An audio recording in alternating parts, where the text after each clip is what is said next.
belongs to me.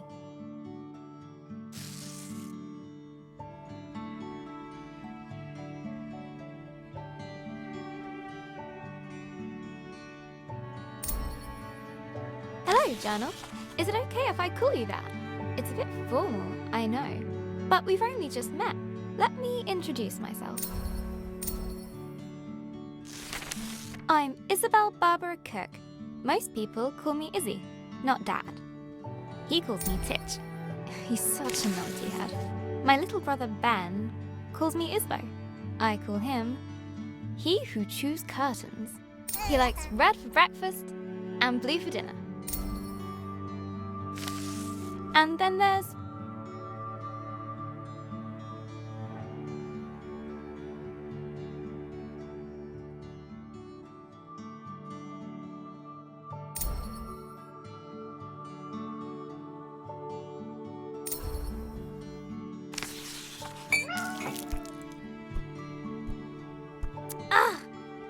I go get my tea, and this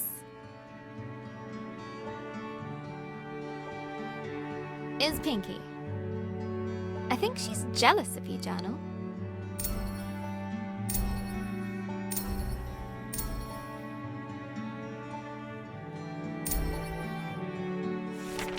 Today's my birthday. Dad made his best cake. Mum and Gran started the singing. Ben gurgled along. I blew out the candles and made a wish.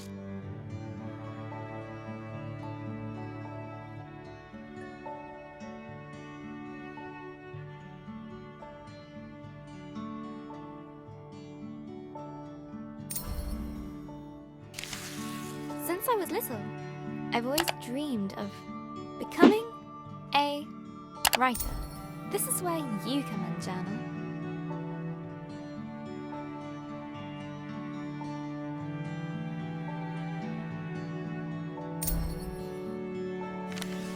Gran always says,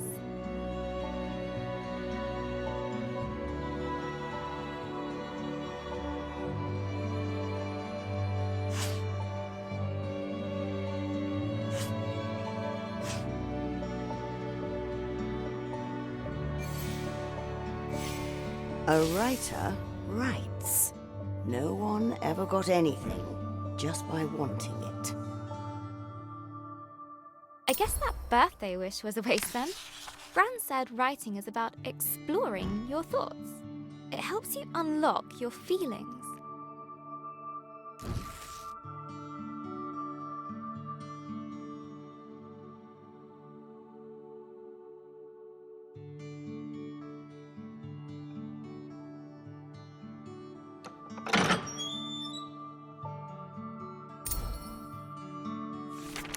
I'd like to write something that will make Gran smile. She always talks about little acorns growing into big trees. Is that to make me feel better about my height?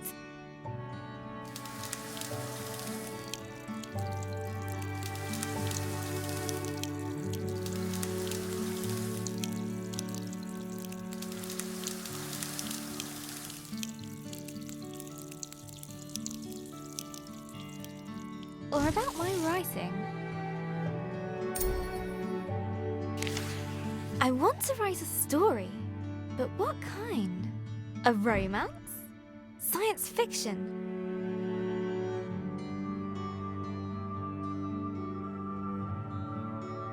A comedy? A drama? Fairy tales? Wait, we're getting somewhere. A fantasy story. So, how do I start my fantasy story? Once upon a time. Ugh. No one said this would be easy. Again. From the top. Not so far away. In the land of Astoria. A place of peace and magic. There lived a girl named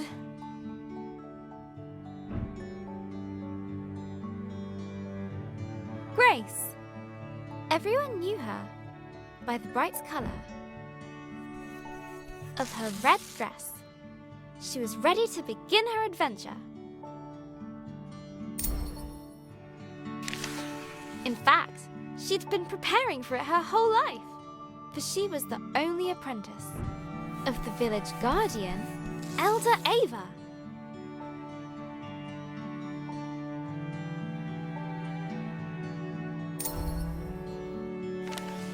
Everyone was very fond of Grace. Her heart was full of curiosity and compassion. The villagers agreed that no one was as kind as her.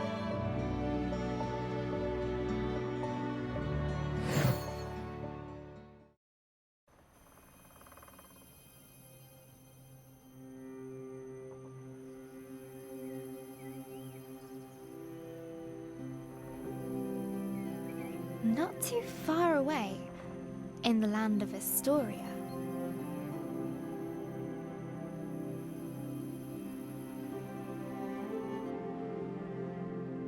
there lived a young girl named Grace.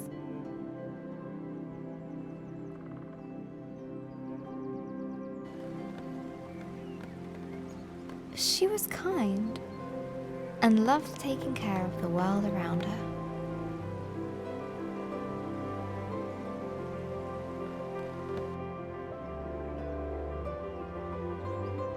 Suddenly, a faint speck of light floated down. Hello, little firefly. And began to buzz around Grace. Did you come for my birthday? Oh, Elder Ava's gonna be so happy. Let's head back to the village. The firefly shared Grace's excitement. I was also planning to make Elder Ava a fruit punch in secret. Maybe we can find some more berries on the way back, Firefly.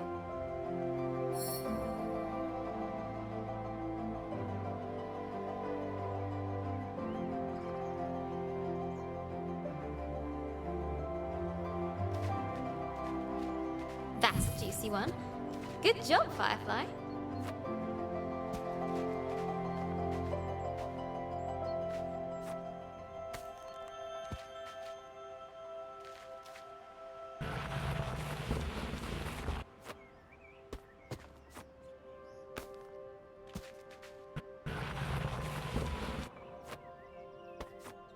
Nice and fat.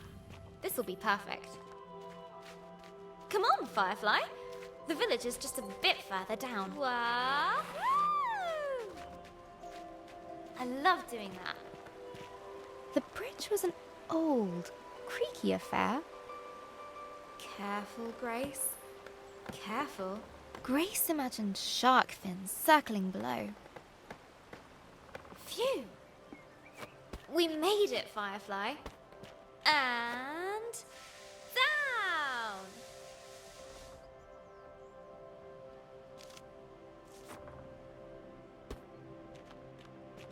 Grace knew many secret paths back to the village. Like this one.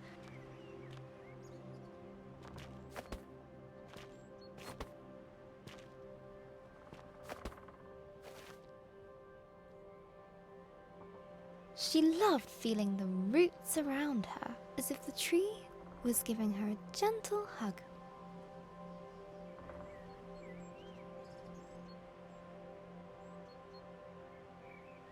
Nearly there, Firefly.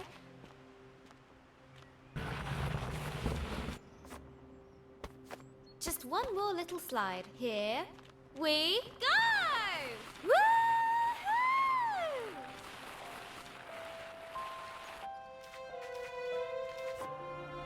The old cargo lift, barely used.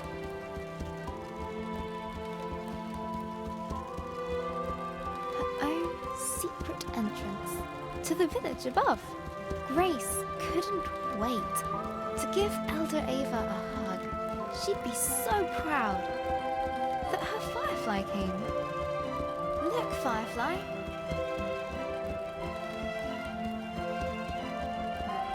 Home. The warm nights and enticing smells Ava's heart welcomed her.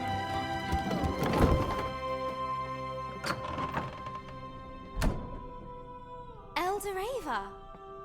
Happy birthday, Grace. I've made a new friend. One of our sacred fireflies. This is a very special thing indeed. Does this mean... Yes, it is time. Would you fetch me that box, please? Ava was sure that Grace would rise to the occasion.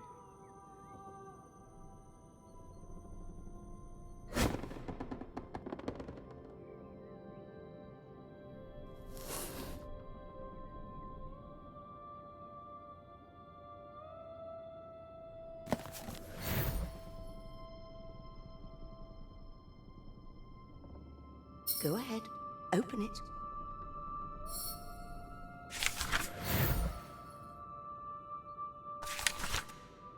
This will store all the magic words you find.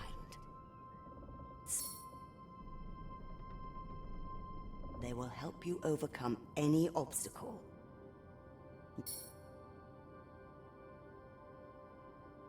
Congratulations, new guardian of the fireflies. God, but that's you. Guardian in retirement now. You should head to the shrine tree for the other fireflies' blessing. I'll join you shortly, dear.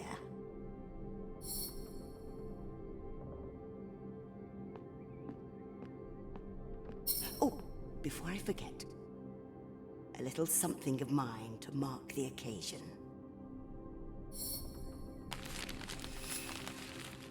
Elder Ava reached inside her pocket and handed Grace a gift.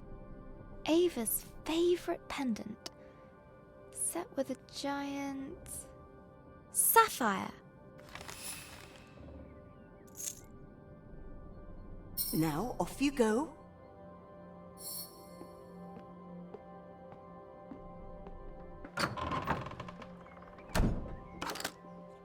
I'm so proud of you, Grace.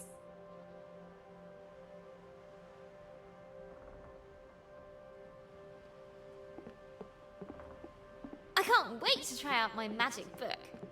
And all at once, Grace was surrounded by the hustle and bustle of village life.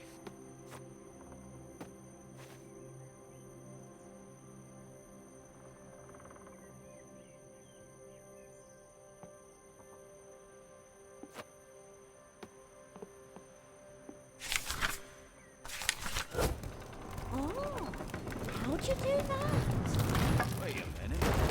She's got the power. She must have the book. Grace Why do we have to loved be on throwing cargo stones duty all the time? over the rooftops, but not today. Today, the Firefly Shrine was waiting. Look, Grace has the book. She looked over her bustling treetop village. I heard you had a bit of leaf mould. This was all she knew. Yeah, Elder Bassus gave me a poultice. Did it work?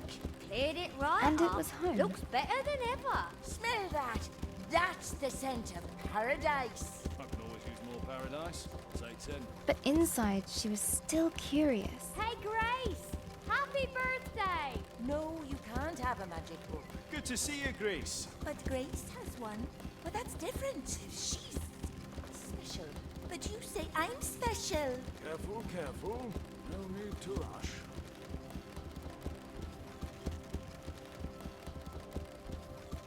About the world that lay beyond.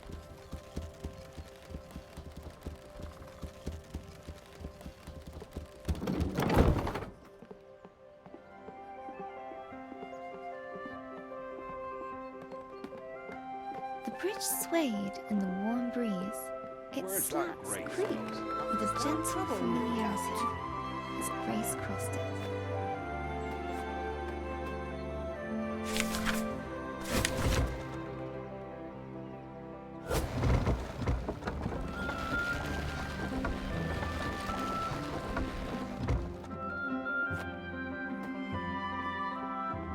Haven't seen that book for a while, Grace.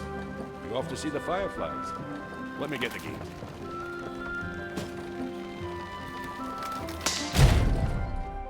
Ah! Blast!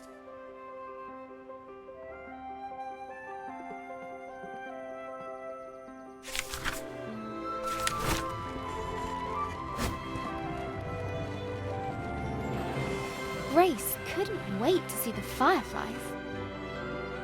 Soon they'd bless her as new village guardian. What's being guardian going to be like, Firefly? I hope adventurous. It's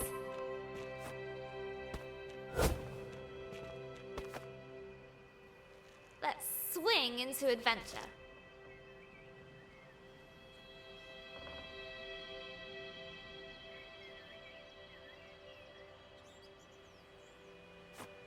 Perfect.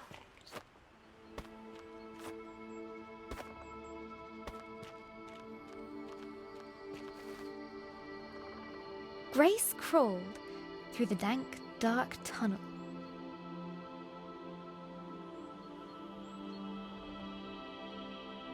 It didn't feel like being hugged at all.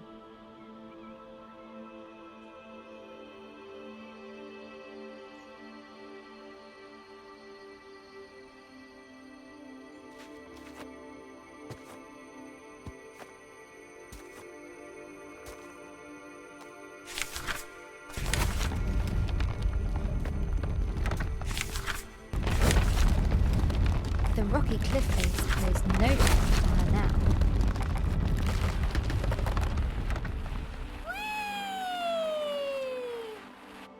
The sacred bell to announce her arrival.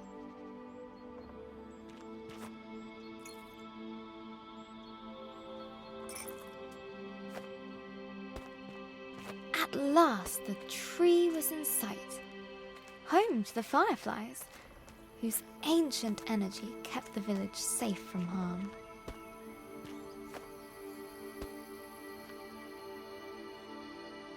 Go on. Show them what you can do. Use your word magic to get to the fireflies. That's it! They're accepting their new guardian. At last, I can get a lion. Glowing light surrounded her, a timeless energy that birthed stars and forged suns. Now she was part of it, forever. And so Grace became the new Firefly Guardian, but her biggest adventure was yet to come.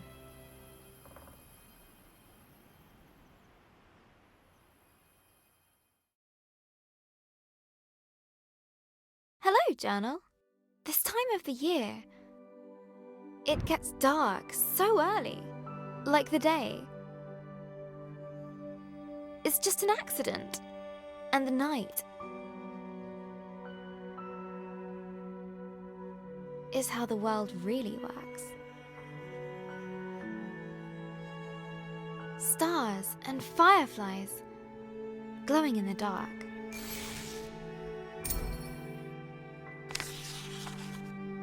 I've never actually seen a firefly. Do you think that matters, Journal? Glowing things are cool, especially in nature.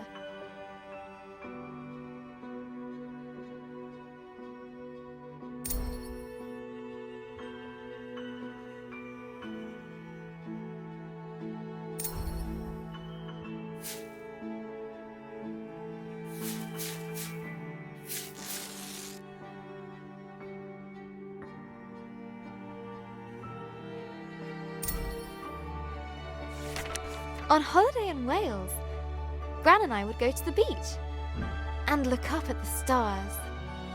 But one night, we looked down instead.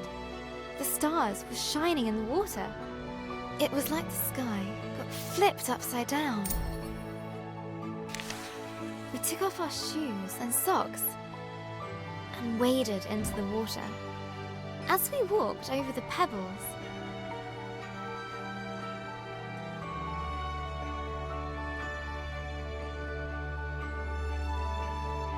they glowed beneath our toes.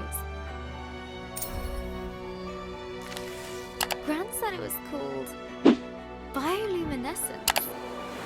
Tiny plankton in the water being moved back and forth by the tide.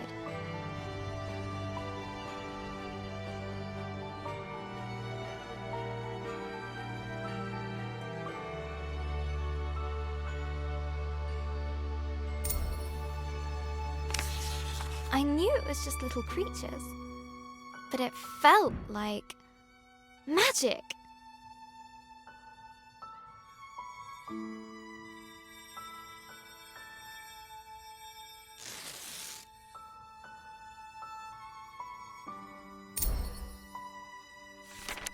I got up very early the next morning. I sneaked into the kitchen, got a jam jar, and went down to the shore to where I'd seen the plankton.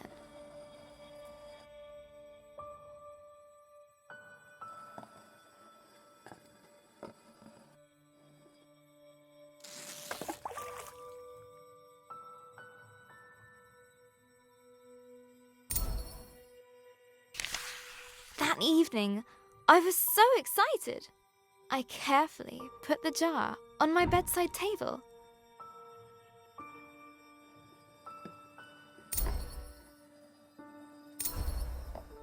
And waited for the night.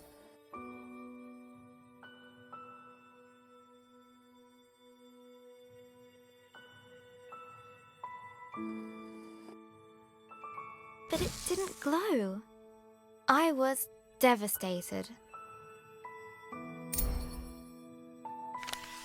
I showed Gran the jar. She laughed. Gran always says,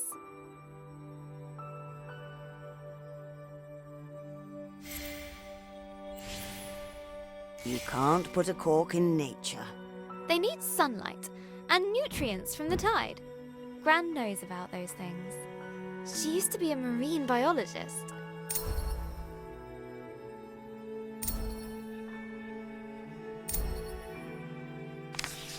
Gran bought some special algae that would grow at home.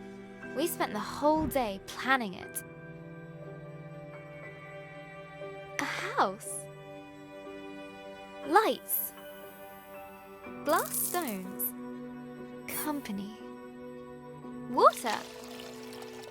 Sand. Pebbles. Corals.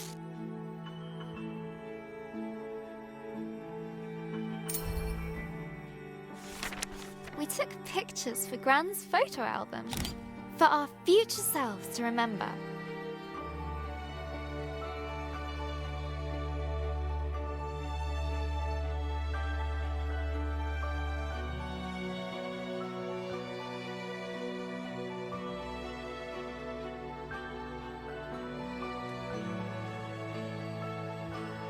How the tank took ages to fill.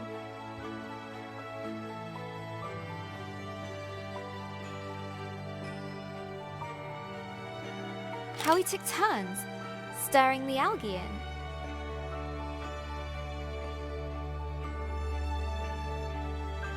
How happy we were when we had it all set. Just needs time to develop, said Gran.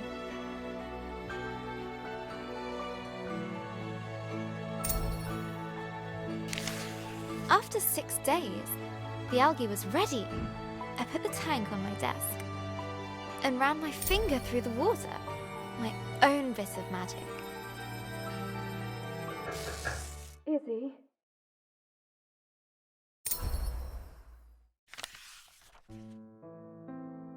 That was Mum. She just got a call. She has to leave now. It sounded really bad. I have a weird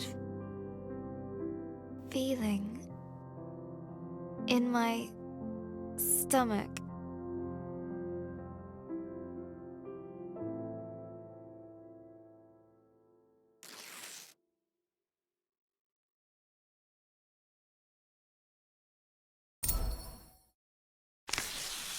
something I don't know how to deal with. We just heard that Gran has had a stroke. I don't want to believe it. I can't lose her.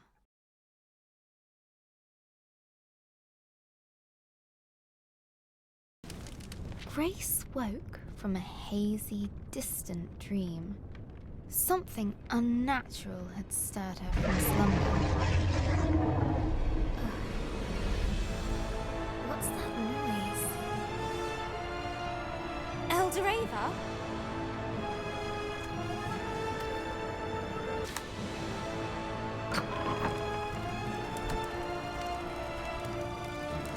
Grace! A giant creature is attacking our village. Attacking? I thought the fireflies protected us. There must be something wrong. Get to the tree at once. Hurry! What creature could have caused this? And suddenly, Grace was surrounded by smoke and cinders. As she hurried past the crackling rooftops, her concern grew. Hey, Grace, you gotta hide. You can hide with us. The Broken. lift. No, there's no space. Oh, okay. Find your own hiding spot then. She looked at her burning treetop village. This was all she knew. This was home.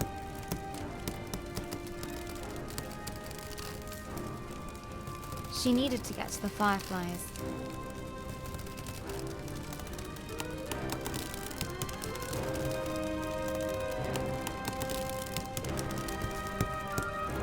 She needed to keep everyone safe.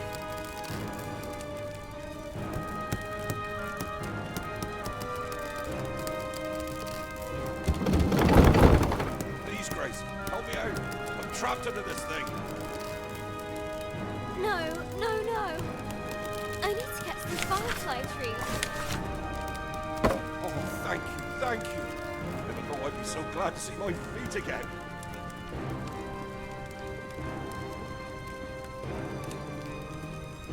The bridge was beyond repair. Okay. One step at a time.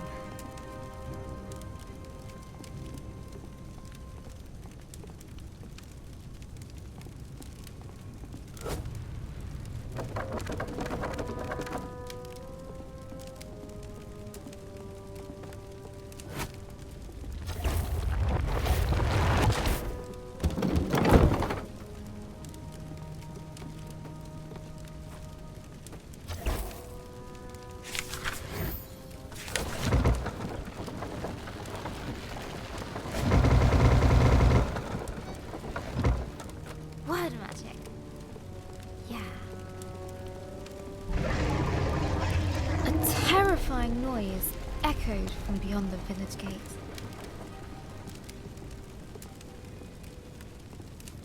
Grace rushed out to meet it. Soon she would prove herself as the new village guardian. I can do this. Right, Firefly? Right? But she could not deny the creeping terror. The earth yawned below her. The earth yawned below her.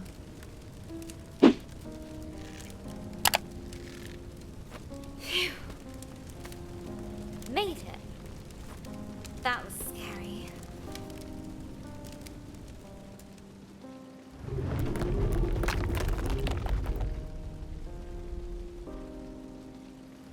This tree did not comfort her.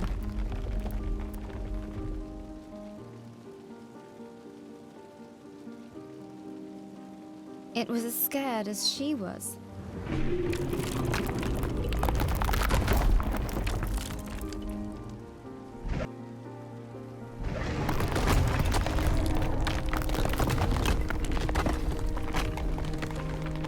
With nobody around to extinguish them, fires burned out of control.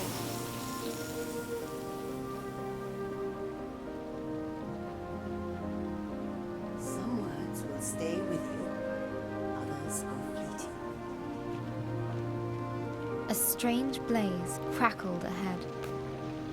Is that fire? I've never seen a flame like that before.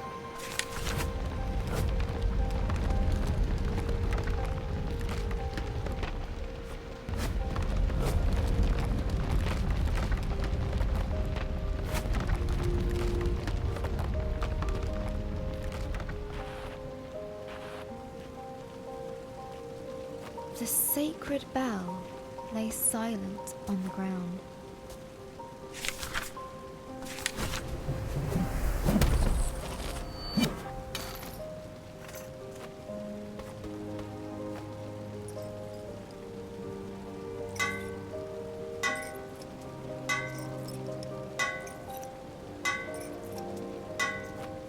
Nearly there. Oh no. No, no, no. Where are the other fireflies?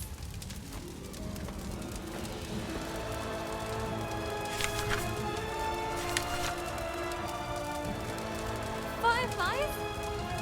Please be here. Please be here. Soon, the dreadful realization dawned on Grace. The fireflies were gone. A new determination rose in her. She would find the fireflies. Eldoreva! Something took the fireflies. I know. Our people will fall sick without them. Don't give up hope. I'll get the fireflies back.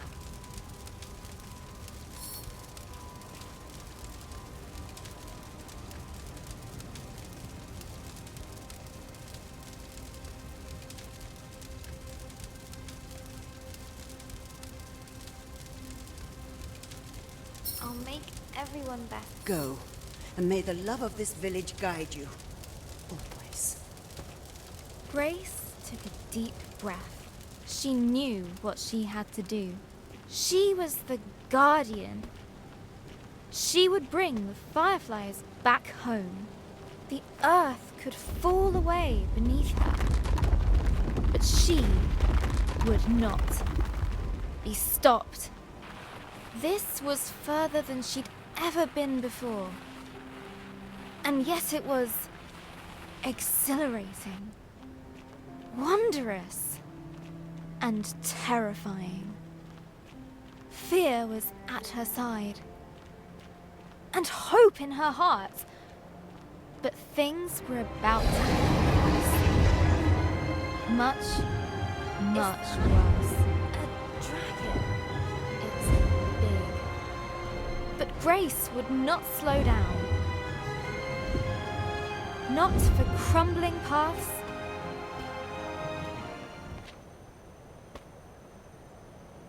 No, no, no. I don't like that ending.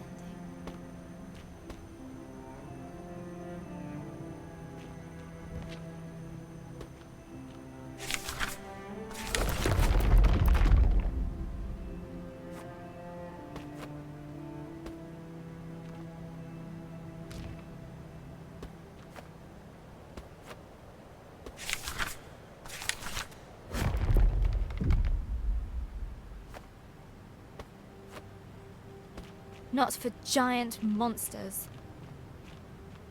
She would make it answer to her, no matter what. She would catch the dragon. No, wait! She raced forward and leapt.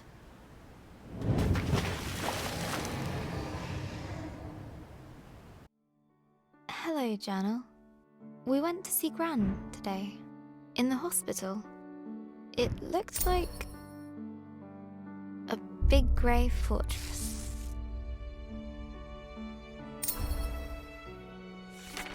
It took us a while to find the right room. Dad let me open the door.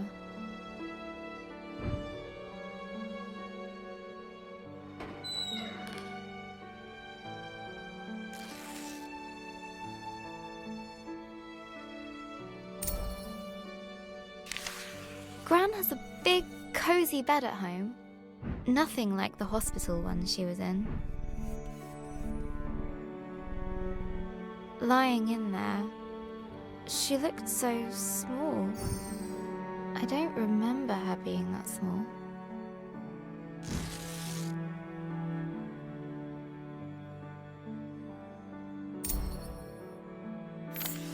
Gran's eyes were open, but she struggled to.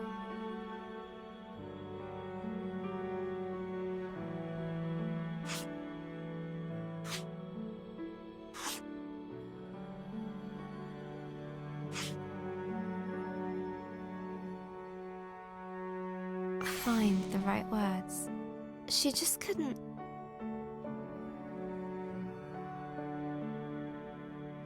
Speak properly. The doctor said it was called dysphasia. It was caused by the stroke. She's usually so talkative, but now she kept stopping mid-sentence, as if all the words she could find were just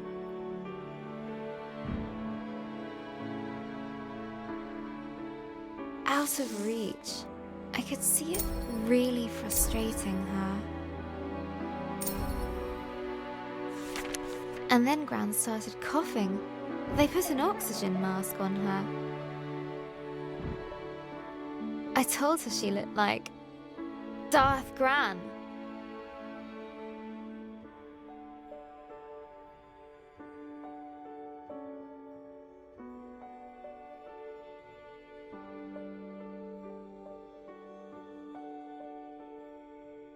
She smiled at that.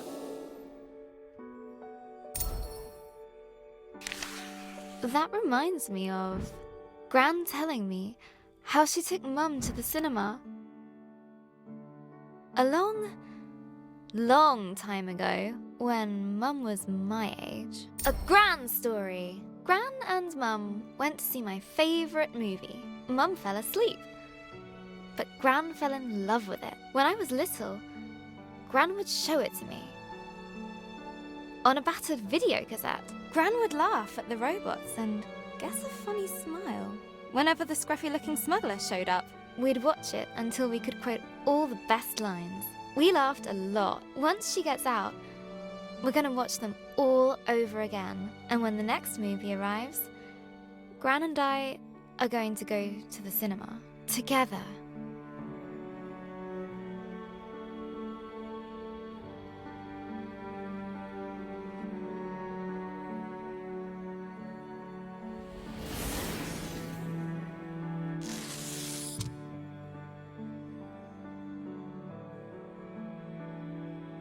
And soon, Gran and I will be playing games again.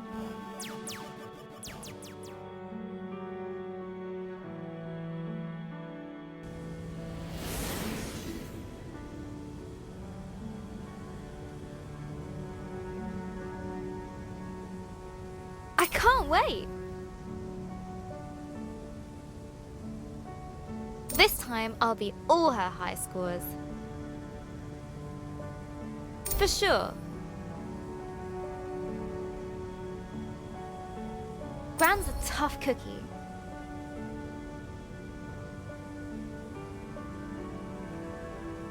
In video games and everywhere else. I heard Mum crying in her room.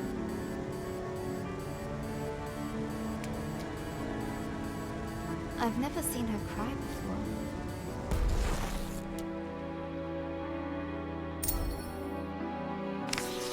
She looked so sad. I didn't know what to do. So I made her a cup of tea.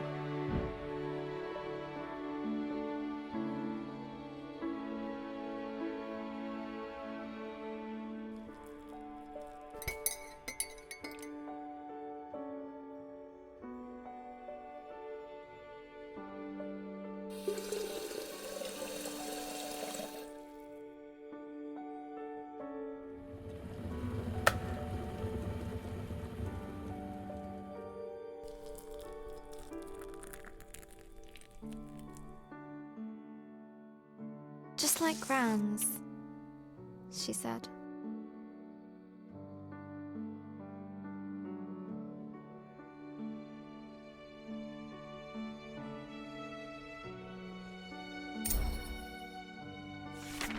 Mum said Gran was getting tired. I said she's getting better. Mum said she felt helpless. I said she was just sleepy. Mum said Gran's going to... I said she's going to be fine.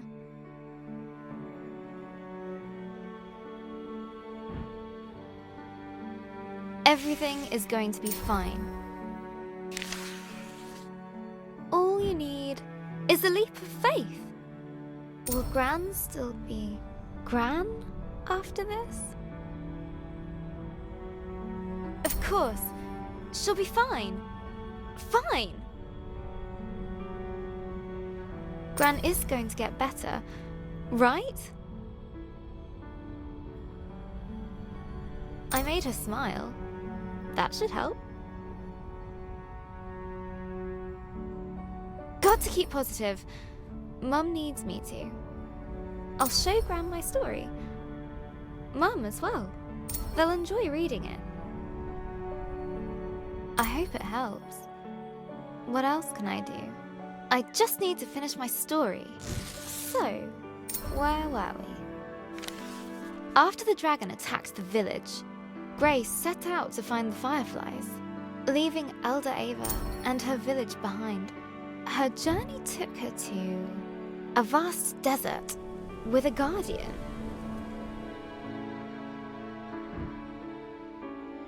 Who guards it because it is sacred.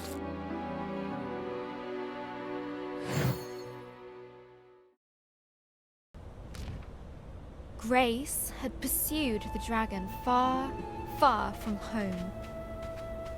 The desert spread out before her. Dunes rising and falling like a sea of gold. Timeless and bewildering. A glow in the sand. I'll get you safely home, my little friend. Another firefly. Escaped from the dragon's grasp. Where did this wind suddenly come from? There was something very unnatural about it.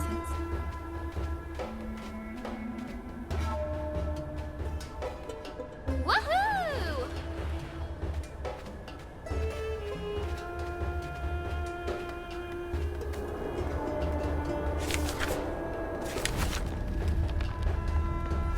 A little wind won't stop me.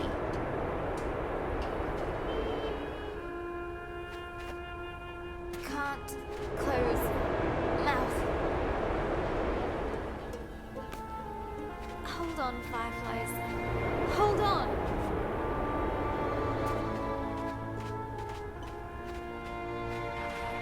Phew. It stopped. Someone's down there. I'm sorry for disturbing you. This place is sacred. You hear me? Sacred. You don't look sacred at all. But I came here for following a dragon. Have you seen it? It's really important. Go away. We step out.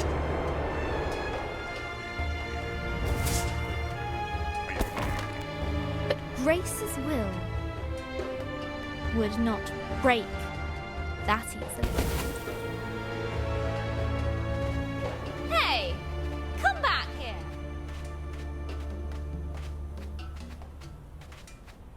I really need your help. I said go.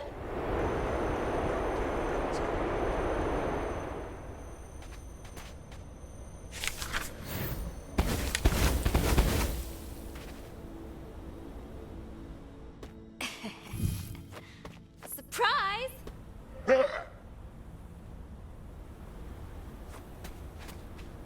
Really? Who does that that big bag of wind think he is? Look, whoever you are, Go away! I can't. I have to find the... Go away!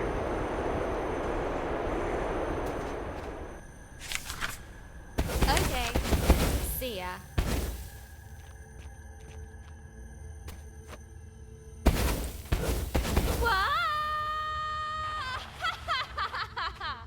That sorted Mr. Grumpy Pants out. The yawning cave burrowed deep into the earth. Home to wondrous life, easily scared. Whoa, this place is huge.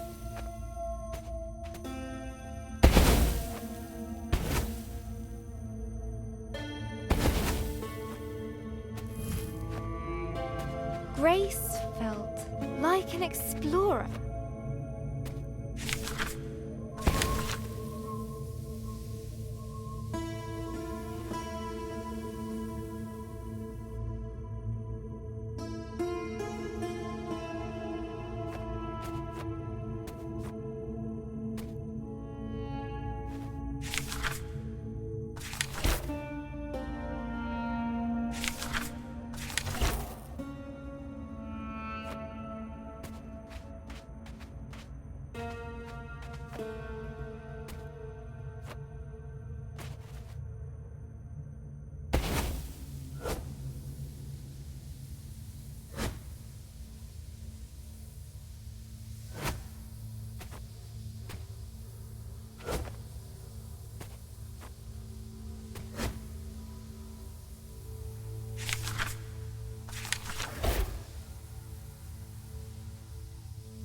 Uncovering the unknown. Far below the rolling dunes.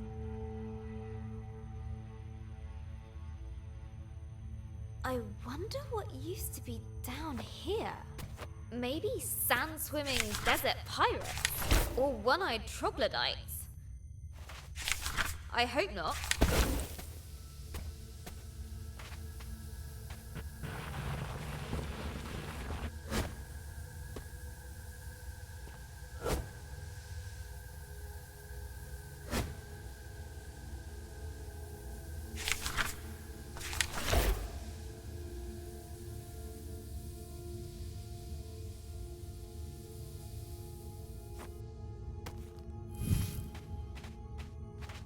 Interesting.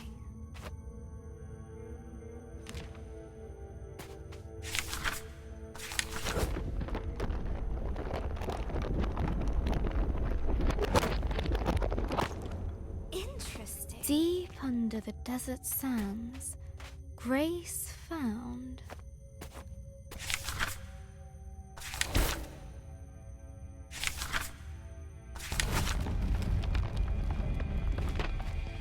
a long, forgotten chamber. The plant recoiled at the sound of her footsteps.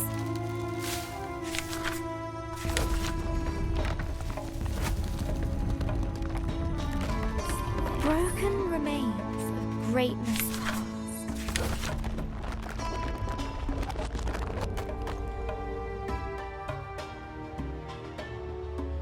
The silence of the ages filled the air.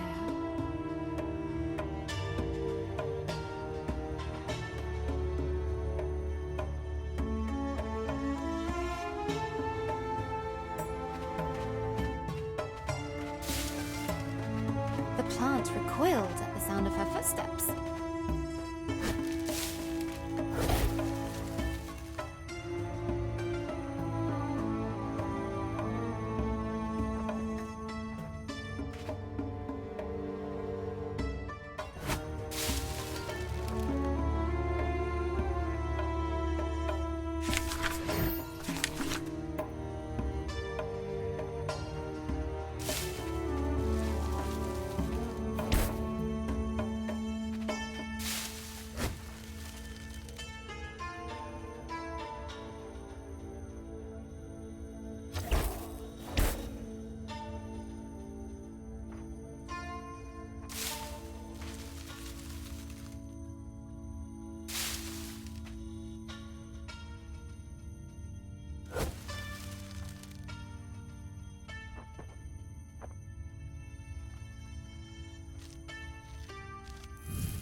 chair.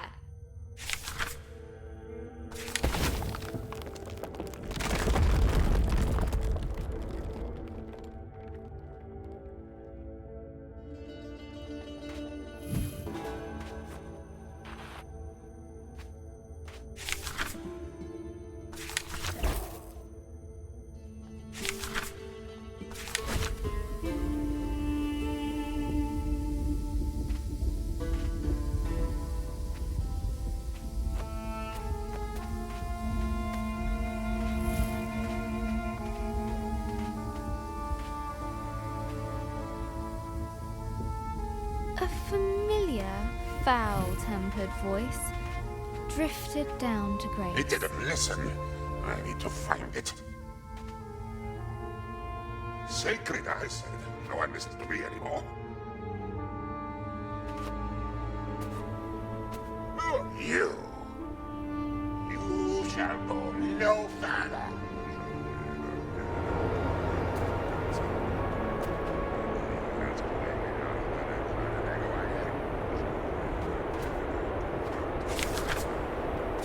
Oh, please shut up. Ha! Word magic. Grace had disarmed the djinn. His fury was great. Fortunately, his voice was very, very smooth. But the Desert Guardian would not let it rest.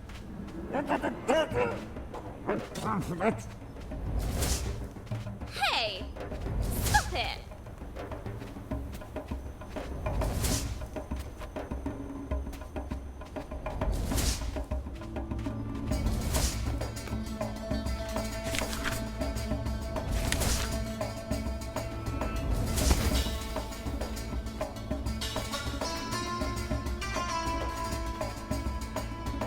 I need to find the dragon. Don't you get that? I really don't have time for this.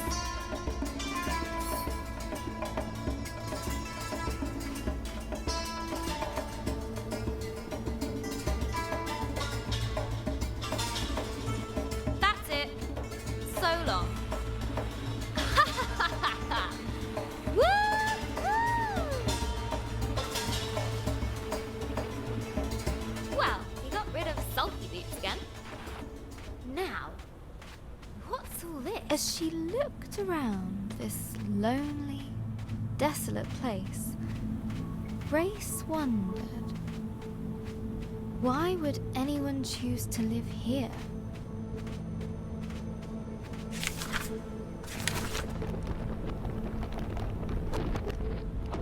There had been people here, once upon a time. What happened to them? Who were they?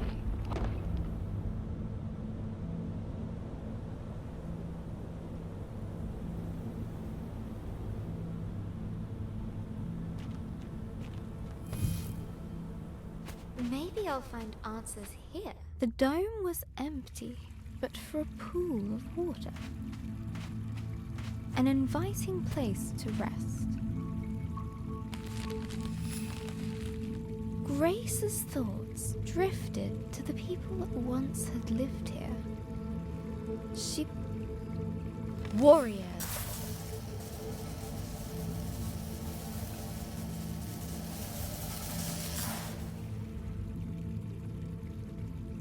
A distant roar roused Grace from her thoughts.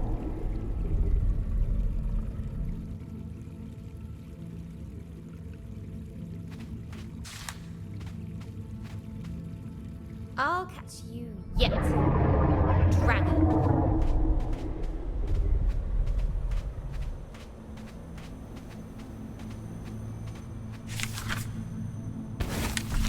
The ancient statues toppled before Grace.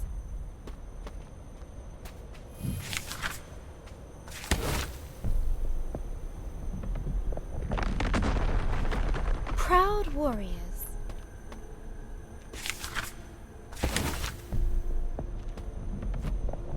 Protectors of their land.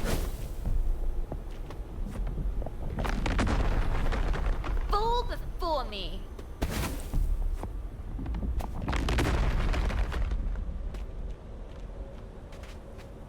But behind Grace, a grumpy mumbling could be heard. Ugh, him again. Let's move.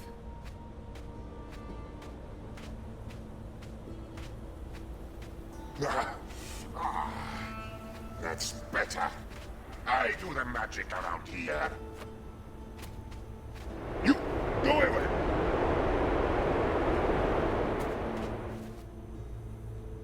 The Desert Guardian was frantically looking for Grace. Stop hiding from me.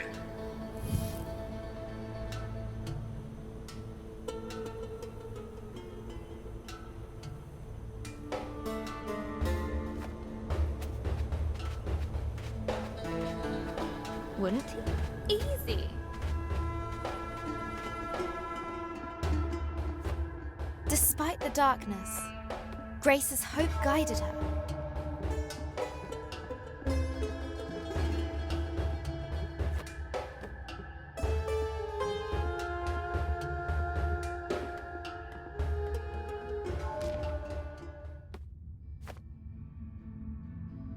That was rubbish! Let's go again.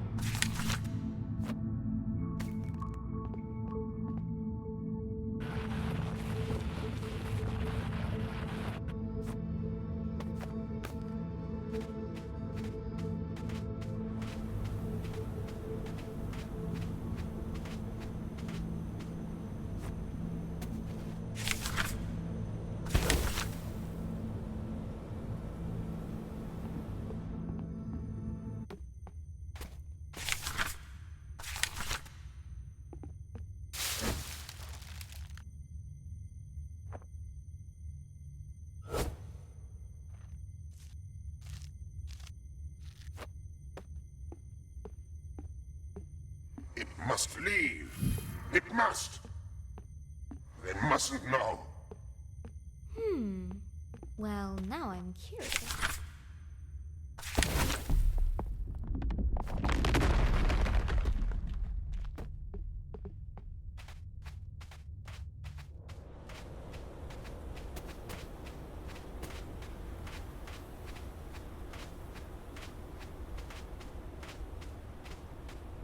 What is it with this guy?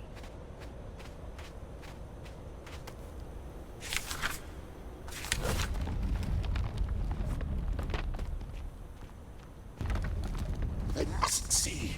No, no, no, no. What has you so worked up, old windbag? The past. The past. It stays hidden. It must.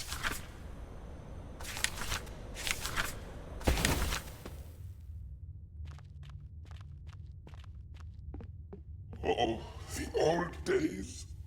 So little left. Best forgotten. Look, whatever it is you don't want me to see, I'm sure we can...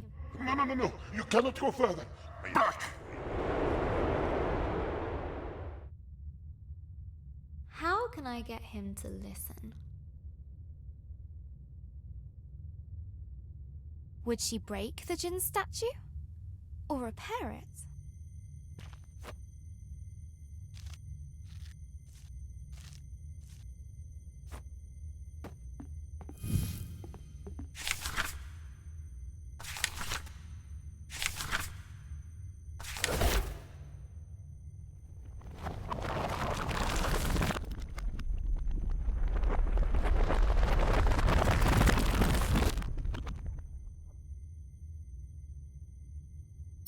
Human creature.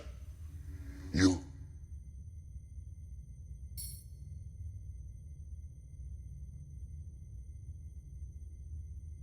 You weren't listening, but you look calmer now. I do not understand. Why show pity to me? I did nothing to aid you. Everyone deserves a second chance. Or a 10th. What's happened here? What did you do? I failed. More than 10 times. Let me show you.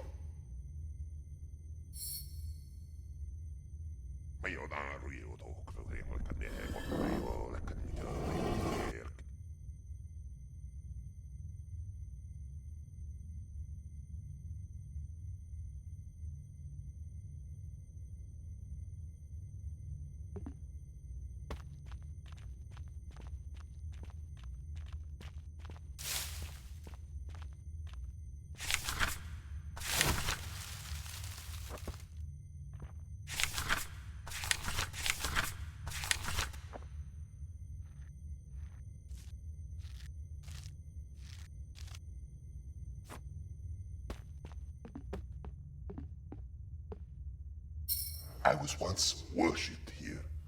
It was wonderful. But I grew complacent, arrogant. They warned me that great dangers were coming. And what did you do? Nothing.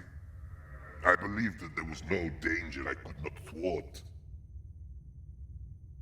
I was wrong. They paid the price. My being here must have brought back painful memories. That is as it should be. To feel something, even pain, after all this time. For that, I thank you. I don't need your thanks, but I do need to know if you've seen a dragon around here.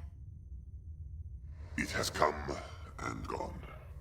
But there is something you should know about that beast. What was that?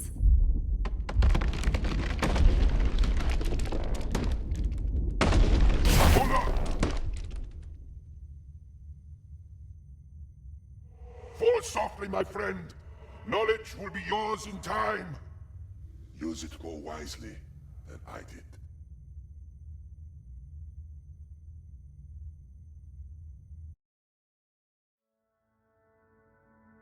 Hello, Journal. Today at school, I got my history essay back. I wrote about Vikings.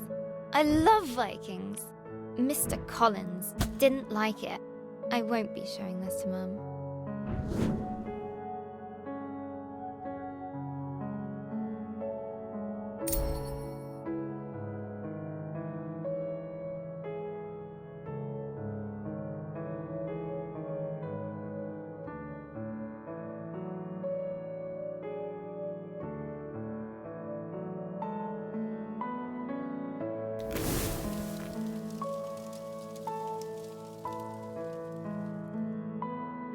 She has enough to worry about.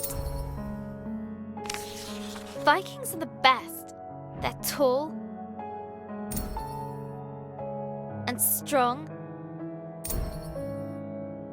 They love conquering and fire.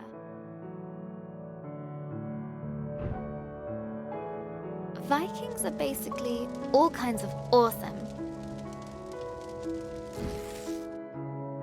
I could really use some awesome right now.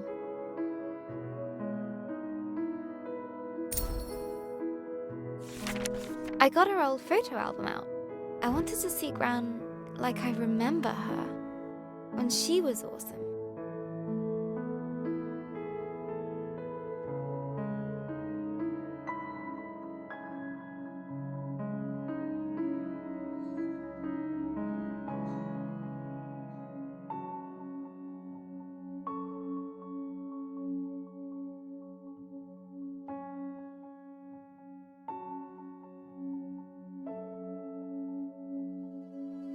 But every time I close my eyes, I see her.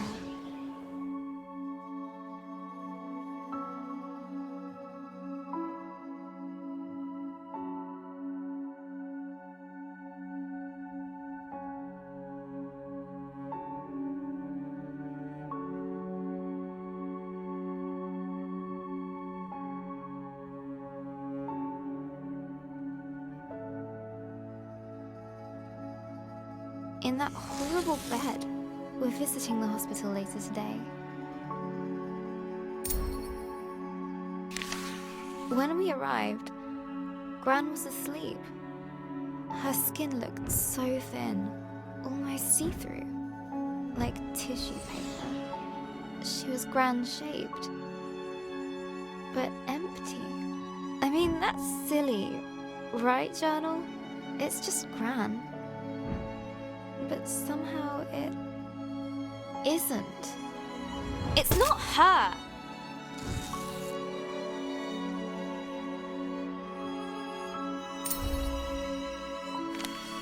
She woke up after a few minutes, but it didn't seem like she knew who we were. Why? Why is this happening? Why her? It isn't fair! Why, Journal?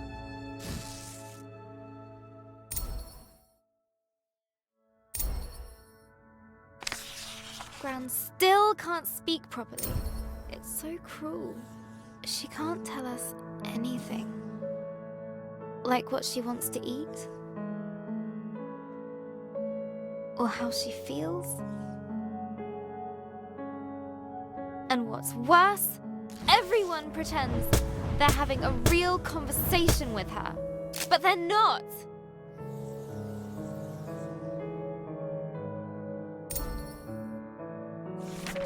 You're doing fine, Barbara, the doctor said to her. You just need some time. Hospitals should make you better! She's so ill now!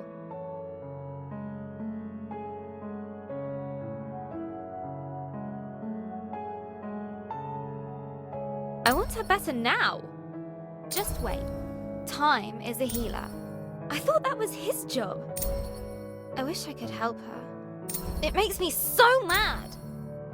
Nurse said it was dinner. Mum had ordered Gran soup and a jacket potato.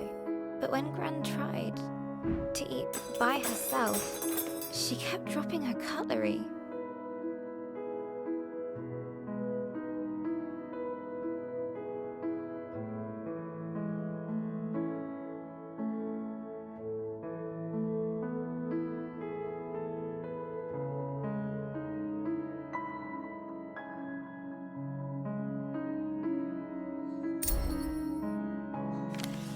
Then I noticed Mum had ordered her mushroom soup.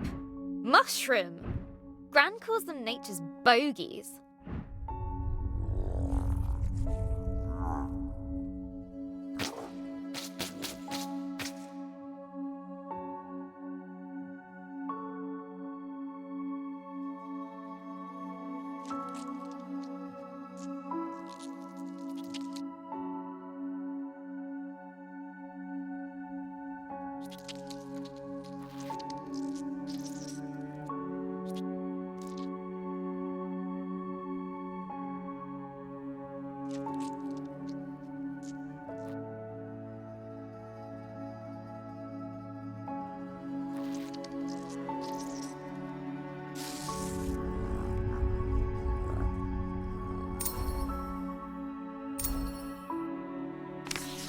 I reminded Mum about the mushrooms.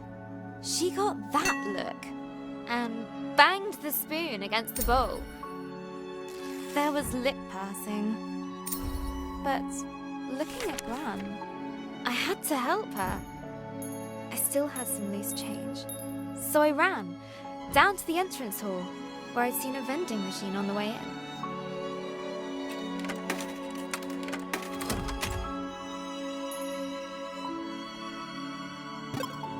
Egg sandwich! Hurrying back to 305, I couldn't help but grin. They didn't let me back in. Adult talk. Wait outside, that's what they said.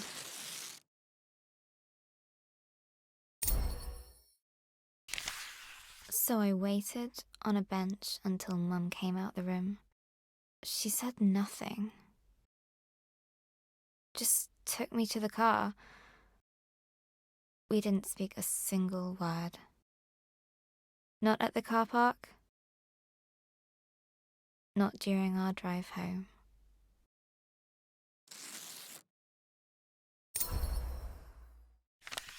Dad had made pies for tea. I just wasn't hungry. Dad said I needed to eat.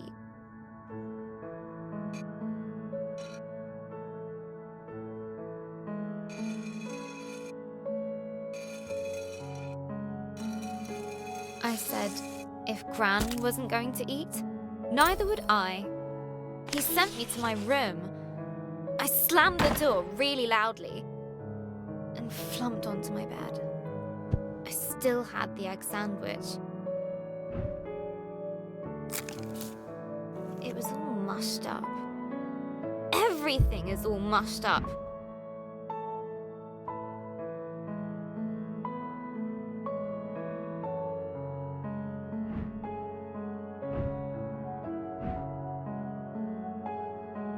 Dad is mean. Mum doesn't care. And pie is stupid. Maybe I should just try to write my story.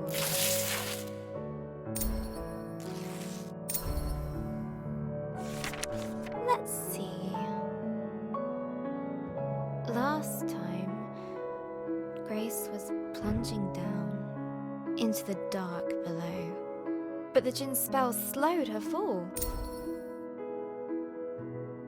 Down and down she went, tumbling, helpless. Then and there, Grace started to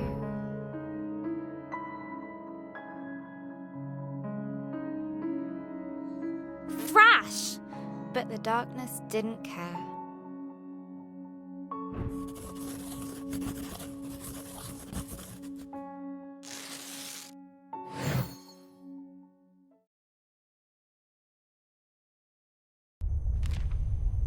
As Grace hurtled through the darkness, her helplessness no longer made her feel scared.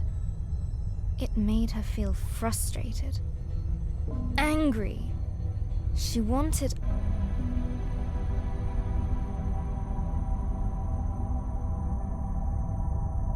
The djinn's magic gently released her into the unknown. Now where am I?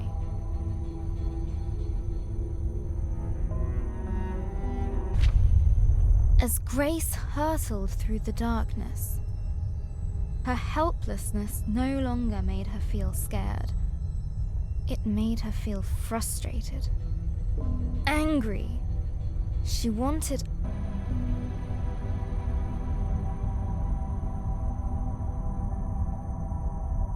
The djinn's magic gently released her into the unknown. Now where am I?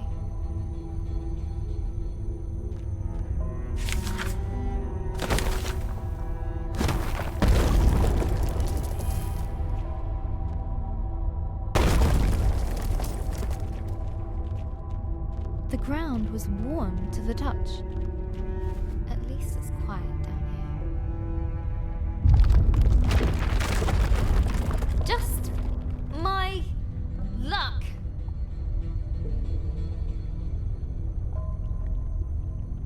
And what's that? Molten stone. She'd seen nothing like this in her forest home. I really miss the folks back at the village.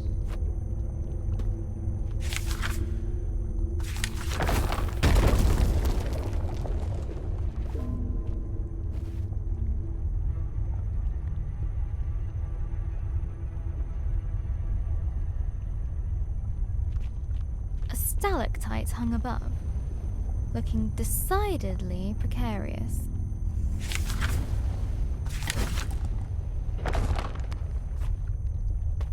None of this seems welcoming. None at all.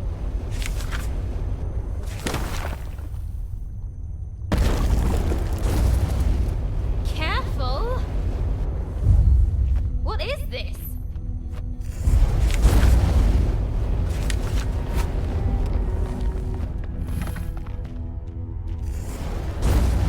Something was unnerving about the pendulous. I knew it, nature I knew of it, the I knew it. ceiling.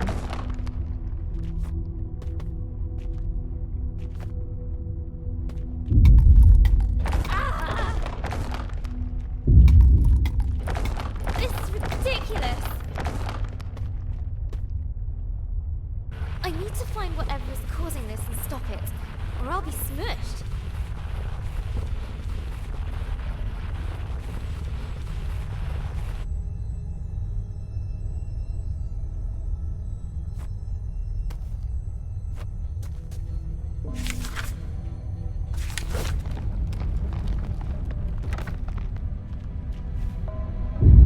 As the sound got closer, Grace realized she would soon face its maker.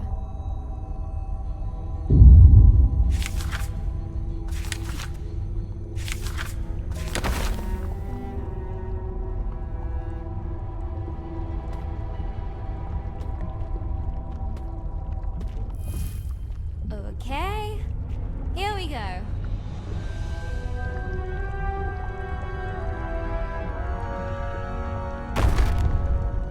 Fire and flame wrapped her form. Hey! Stop that! You'll bring the whole cave down. But the giantess just kept on pounding. Just ignore me. It's not like I might die over here.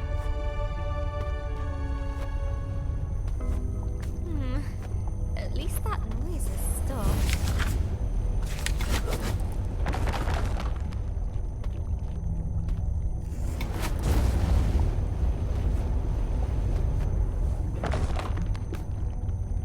The lava gently bubbled, as if to mock her lack of progress.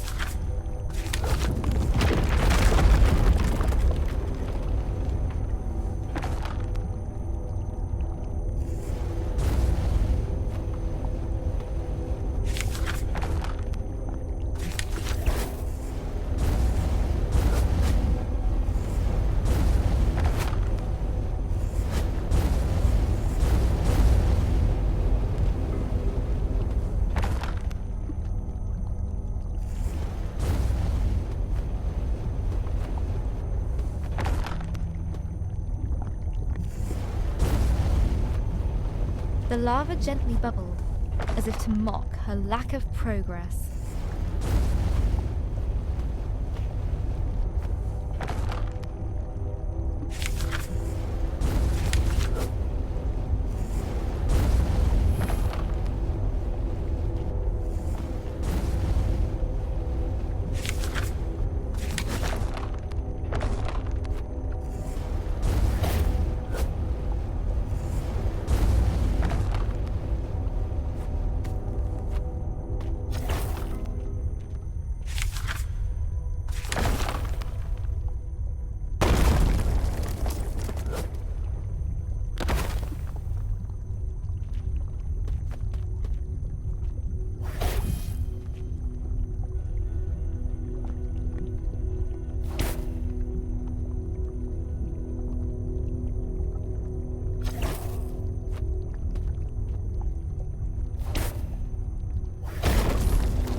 I needed that.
I have to stop her. Inside Grace was a white, hot rage.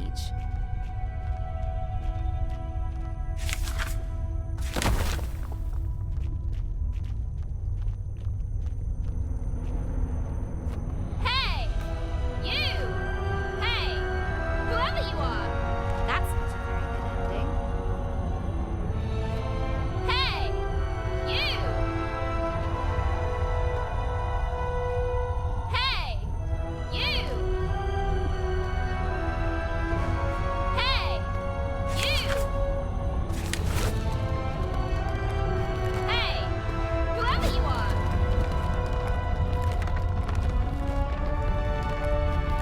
You nearly killed me.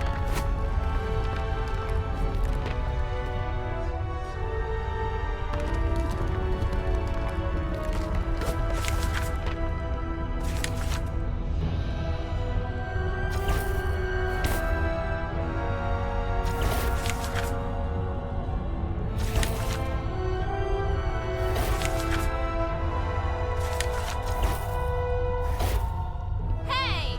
Are you listening?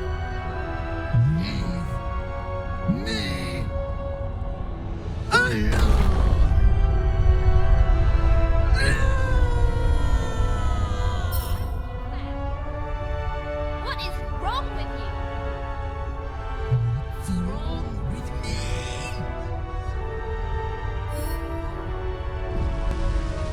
I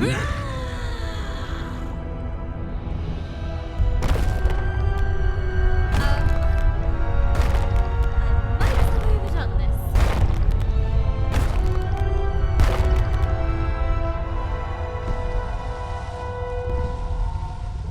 I really need to get out of here. A timely exit. Grace didn't quite know what she'd encountered. Sheesh! She's so angry. The thought stuck with Grace. What's wrong with her, I wonder?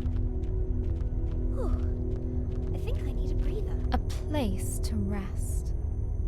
Grace was beginning to feel the burn of loneliness.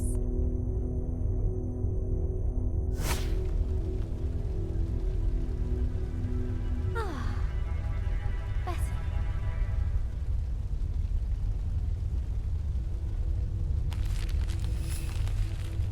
Grace's thoughts drifted back to the burning giantess.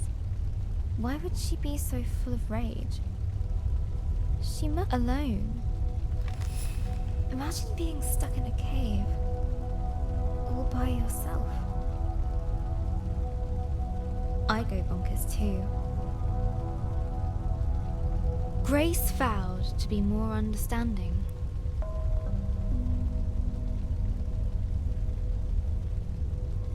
If they met again.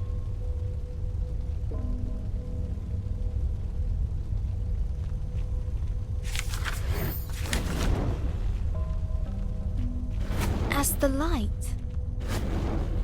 pushed back the darkness, a heaviness lifted from her heart.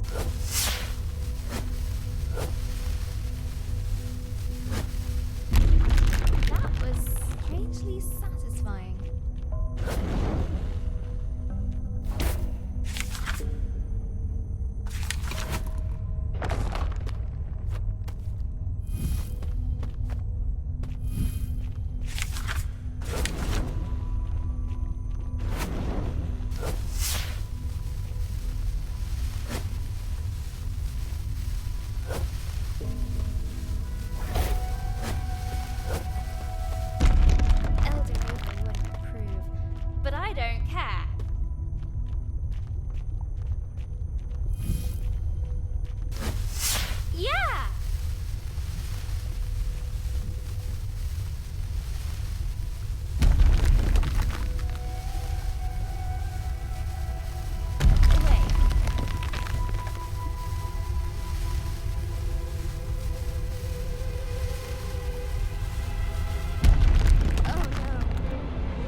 Grace was adrift on the current. Without control. Lost on the flow of lava.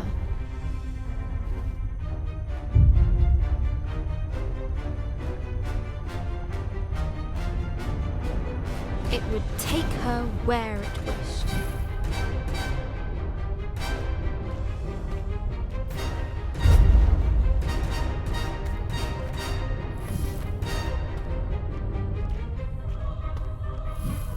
It's speeding up. That can't be good. The burning river went faster. And faster.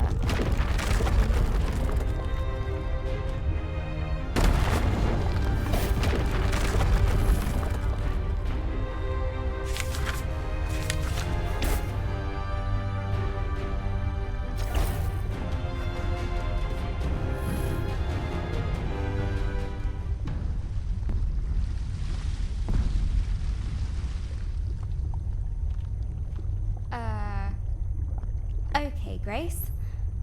Remember, empathy. You again? She isn't listening. Run, Grace, run!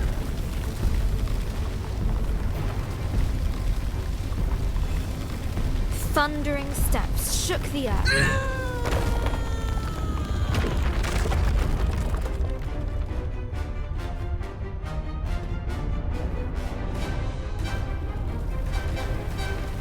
Where is she?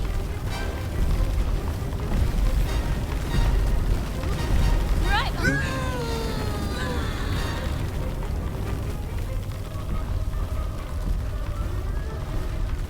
Debris was flying everywhere.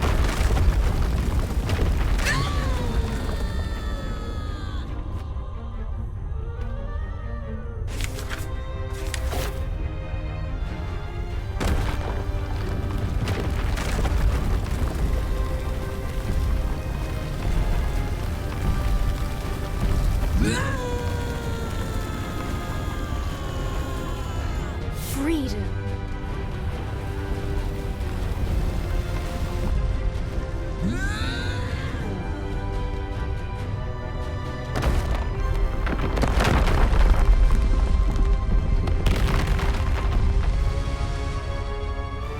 Now look what you've done.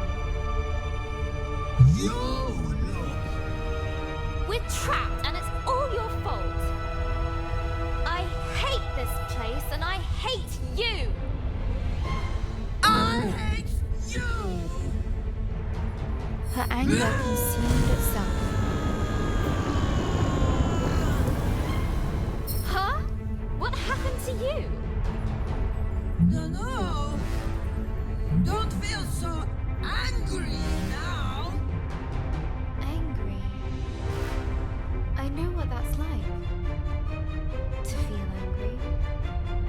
As her anger left, it brought a change.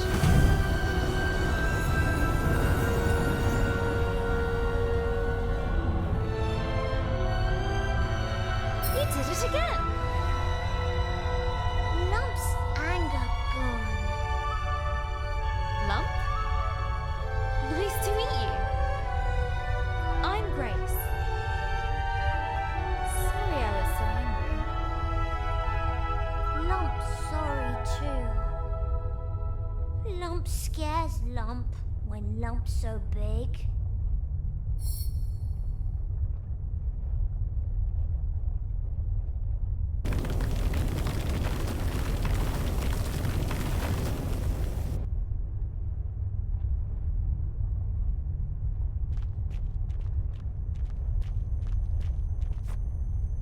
I'm looking for a dragon. What's dragon? I'll show you. But first, we need to get out of here.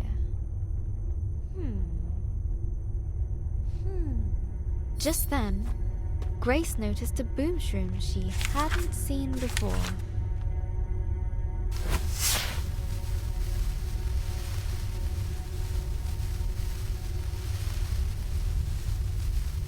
We did it!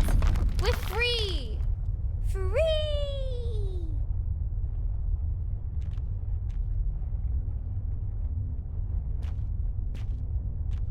Lump! You coming? Lump likes Grace.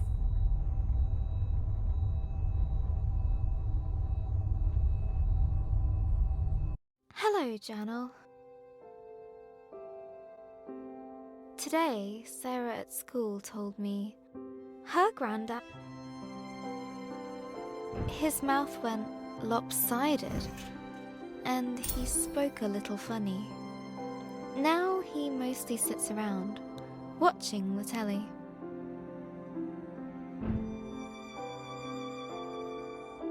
I don't think Gran would enjoy that.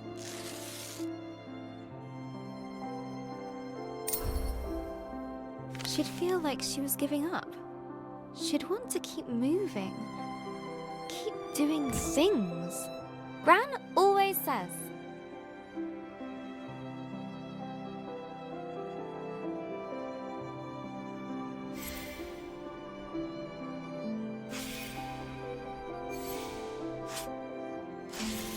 Give the world your kindness, and it will return it threefold.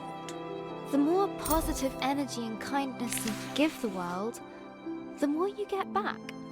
When Mr. Parry's lawn got too high, Gran cut it for him.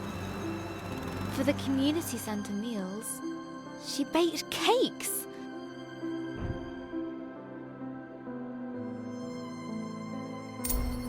She even does the unthinkable.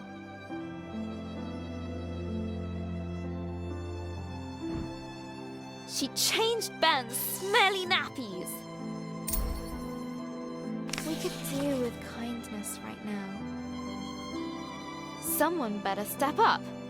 Me!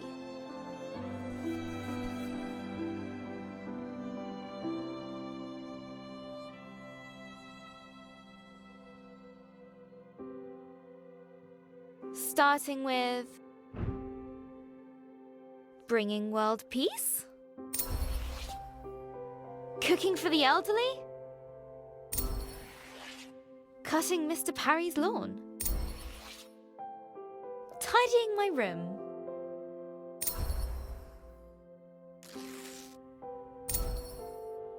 Bringing order to chaos? A mighty struggle needs a suitable tagline. It's tidying time.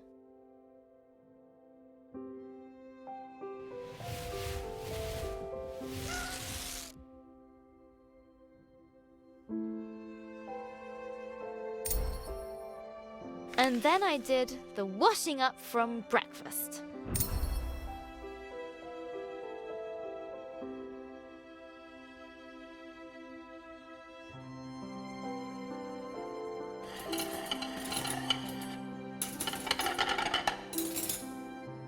Dad said,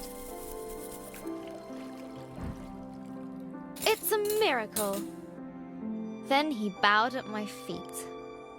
He's such a complete numpty head, but it made Mum laugh.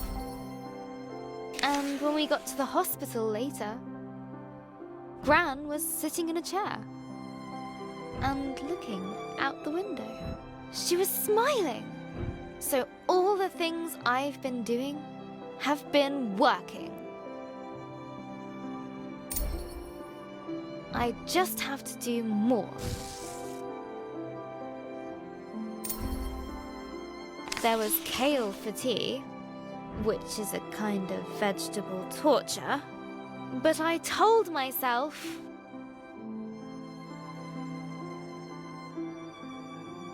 that if I could eat all of it, then Gran would be even better tomorrow.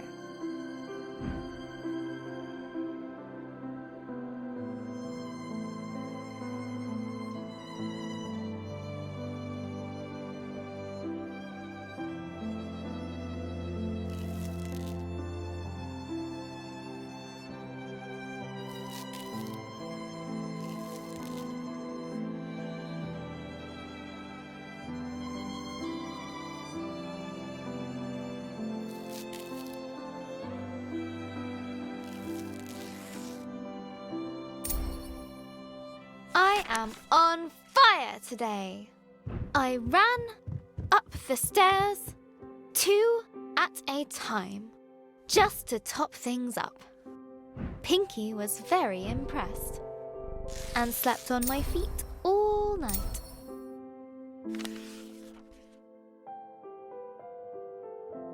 Hello again, journal. I couldn't sleep. I guess I felt a bit silly. I mean, who cares if I eat my kale? Well, Dad, maybe? But does any of this really make a difference? It's just, if there's a sliver of a chance, it actually does. I want to believe in it.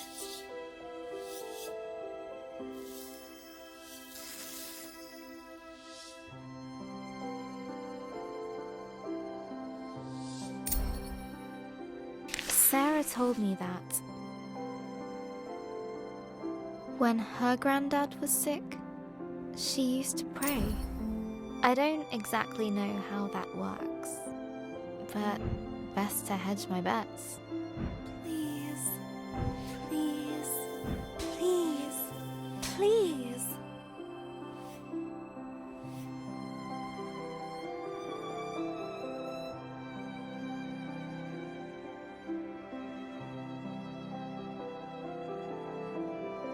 Please, please, make Gran well.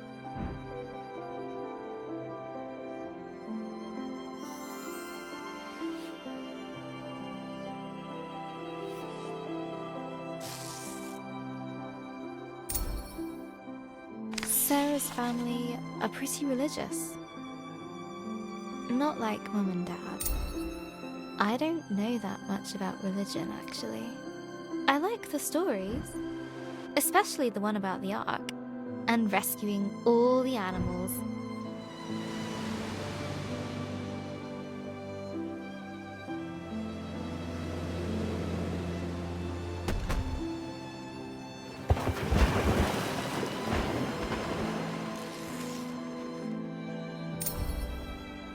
Gran was raised Catholic, but I never really heard her talk about God, apart from that time she dropped the yogurts in Tesco's. We took care of the mess before the staff noticed. Gran even offered to pay for them. I asked her once. She said, if there is a God, they're in our actions. How we help and love one another.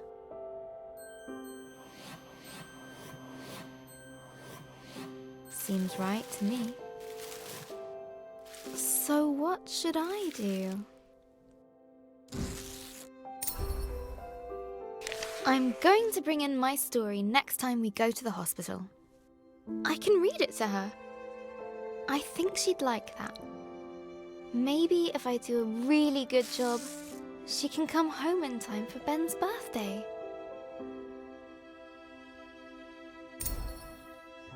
But first, I need to get on with the story. Having escaped the flaming caves, Lump and Grace ventured into a tenebrous forest. Writing Lump is going to be fun. But if she's not so angry anymore, she might need another character flaw. Maybe uncontrollable cravings for sweet fruit.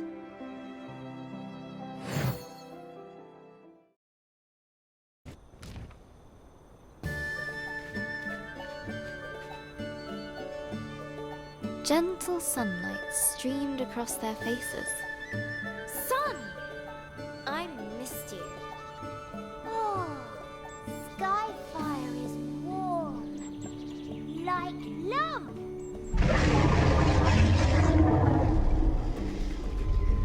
That's the dragon! We've got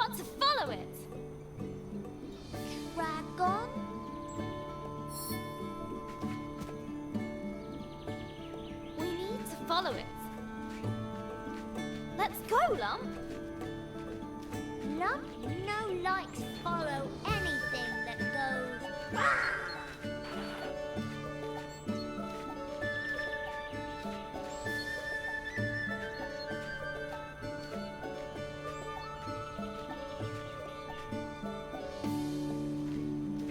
Are you coming? Claw things. They're spooky. They're just trees, Lump. Back home, we know has them. The grey forest, dark, foreboding.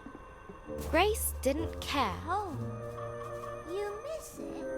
Yes, that's why I'm doing this.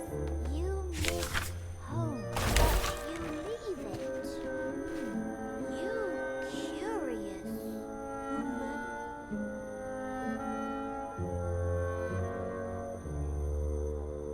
I had to. The dragon stole our fireflies. I promised I'd get them back. What is dragon? Like cave bear? Well, I guess it's like the lizard. Oh, lizard's cute. A really, really big lizard.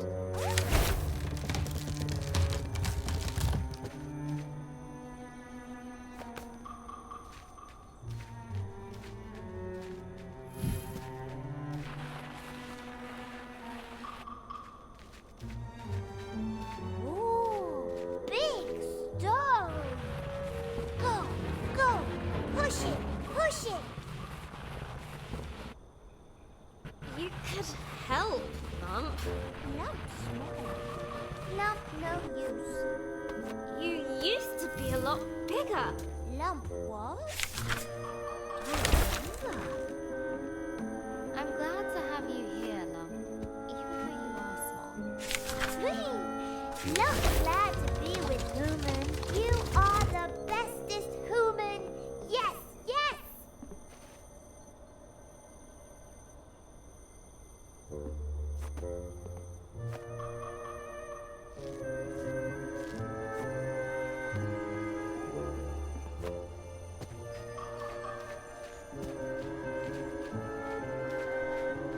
Grace couldn't help but smile at Lump's silliness. Her fiery friend was finding a place near and dear to her heart. Suddenly, a strange, sweet scent filled the air. Lump knows is that smell. What is it, Lump? Looks like some kind of fruit. A fruit? Yum, yum. Lump love fruit. Wait. I can't let my... We need to go. Now! But the fruit. Okay.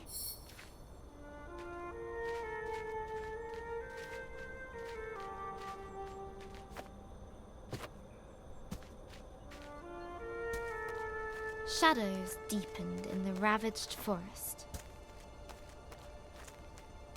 We're getting closer. Do we want to be closer? Look, Lump! Dragonfire! It's here. Yes, yes. Dragon here. It's okay. Lump's okay.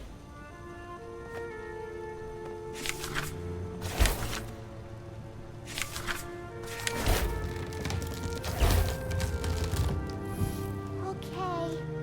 Lump trust Grace. Us chase dragon. Whee!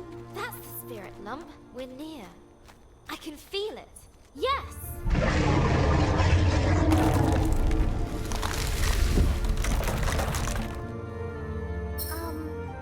Woman no fly like Lump, yes? A deep rift yawned before them. We're so close!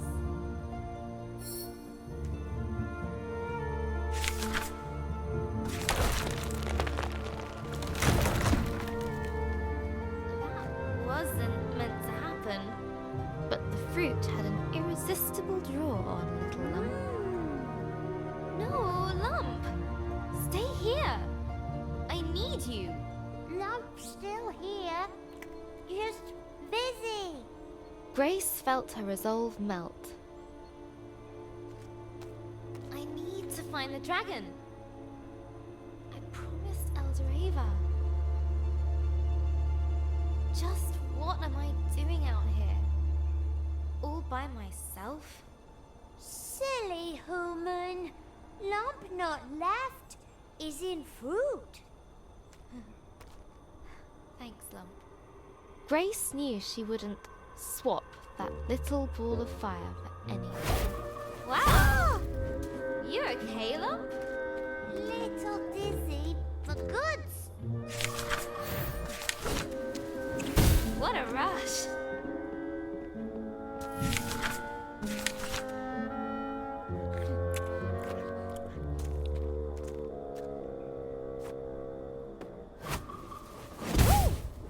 Whee! That was amazing!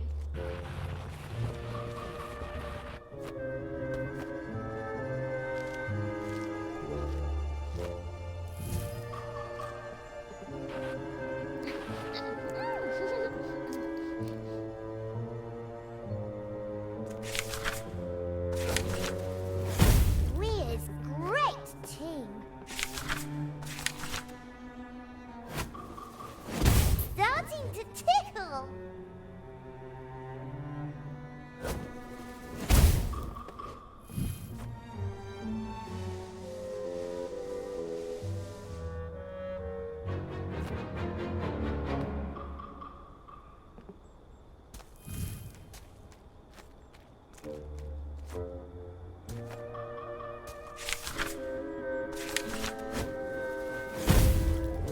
My head's spinning. This may be better than fruit.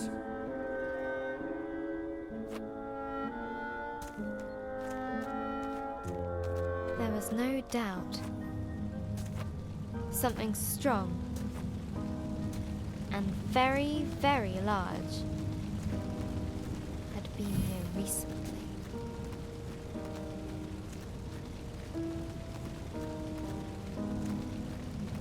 There it is!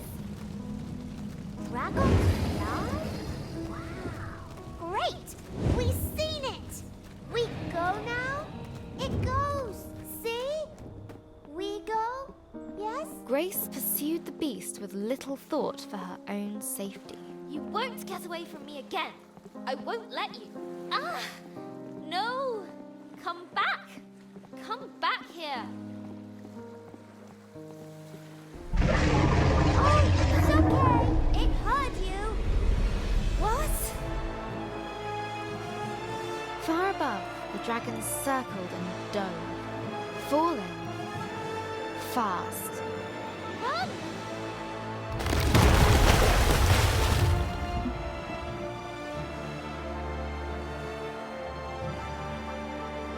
As the waters calmed, Grace realized the dragon had gone far, far below.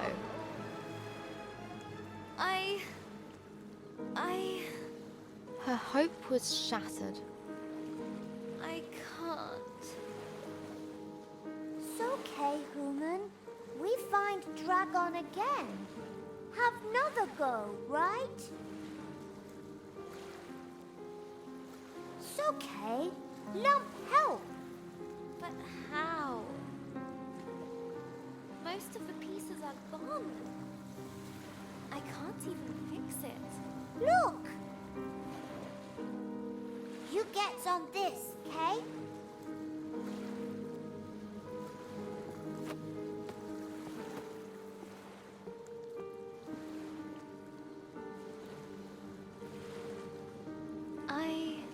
I don't even know where I'm going anymore. What am I doing? I'm such an idiot. What did I think I was going to do if I caught it? You tried though, human. That's important.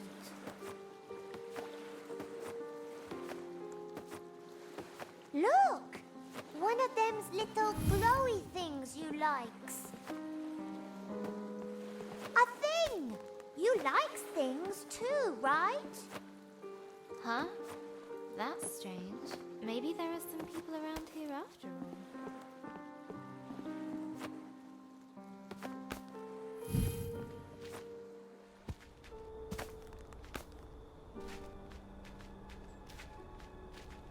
Look! Stuff!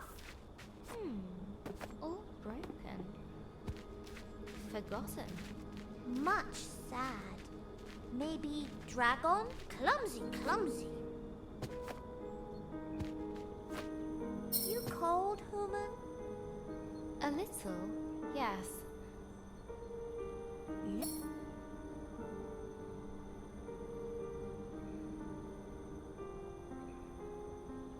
Okay.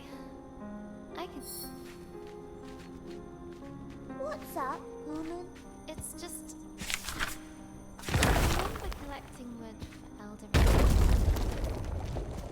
I hope...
This smells like the trees back home.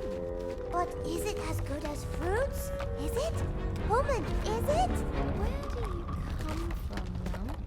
Don't remember. You don't remember anything? Not just remember anger. Then you, woman.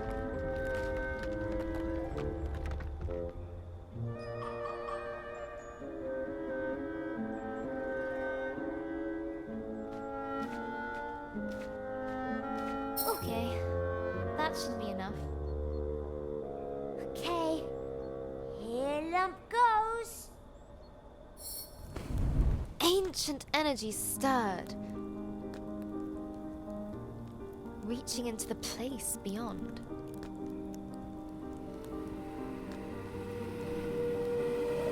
Ah, it feels good already. It's only been a few millennia. Is it not wonderful to see light again? To feel sun? I was just getting comfortable in the howling void. Who are you two? Ooh, ancient ones. Thought you was a myth. Oh, no, no, my little friend. We are very real. No, we're not. You're imagining us. Go away now. Now we're here. What can we do to help you? Lum! They could help us get to the dragon. But nothing is free in this market or in life. You must provide 3 offerings to the flame. Should we... If help human. If it make human happy. Go away. I said go away. I need help. And what do you expect? Hello. So, So... what... Market of the Lost and the Forgotten. Things end up here that have been cast aside or are no longer useful. After a time, so were we. No one came here. No one sought us. I thought we would forget ourselves, but you brought us back. You said you could help. Yes. But to give, we must also receive. I don't have money. Then give a kindness.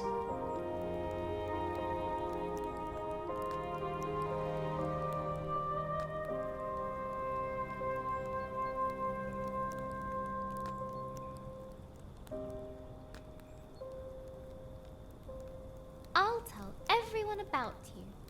No one will ever forget you again. How kind of you to say. Now I will return the favor. To get your wish, you must submit an offering of hope to something dear to your heart. Elder Ava gave me this. The pendant gleamed with hopeful memories. I don't know if I should. A wise person once said that no one... Okay.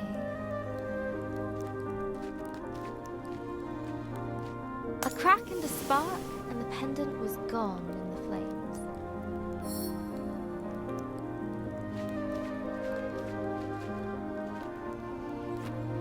This is a market, right? Look, buy help. It's not the kind. It isn't? Why? Huh?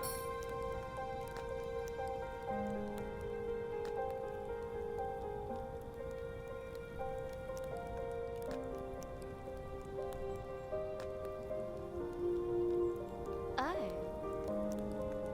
But you can still help me. I must find the sacred fireflies and bring them back to my village. Well, don't come complaining to me when there's a big dark hole in your head. What memory are you prepared to consign to the flames?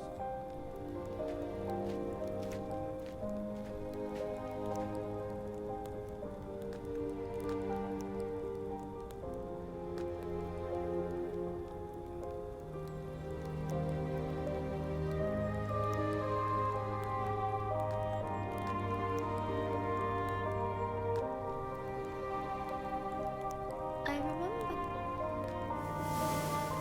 Don't what? Don't remember. Never mind, never mind. Look, this bit can go on for... Thank. 2 offerings down.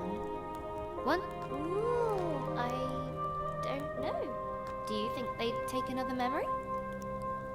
The last offering must keep our fire burning. A gesture of hope. Of friendship. But it cannot be given by you. And we've already given you something, so we're out. What about lump? You have something to give? Sure, I got lump. You would give yourself to help your friend. Lump? You don't have to do this. This is important to human. You freed Lump. Lump want to give you something too.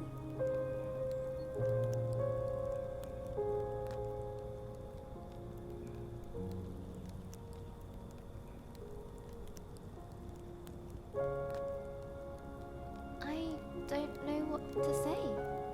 Lump thanks you too. I'll miss you, silly little lump. I guess this is goodbye. Goodbye for us. Hello for you and Dragon. As little lump jumped into the fire, the flames began to burn, larger and brighter.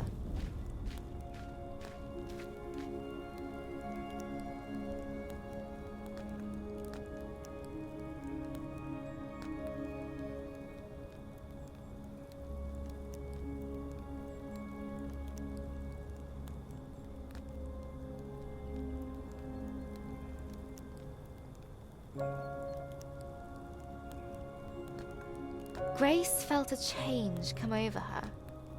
Slits opened in her neck. Gills. She could now breathe The wish underwater. has been granted. Time for us to go. Hope you like your gift. Thank you, Mum. I'll never forget what you did. I should go to the lake. Follow the dragon. I guess.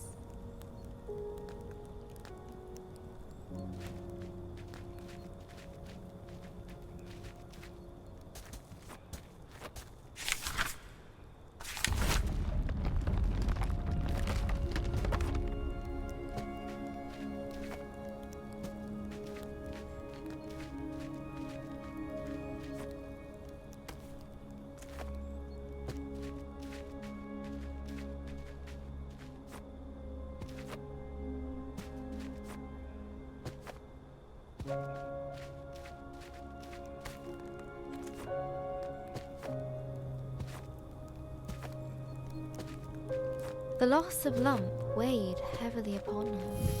Where once there was light was now darkness. Where there was noise, only cold silence remained. But she could not let Lump's sacrifice be in vain.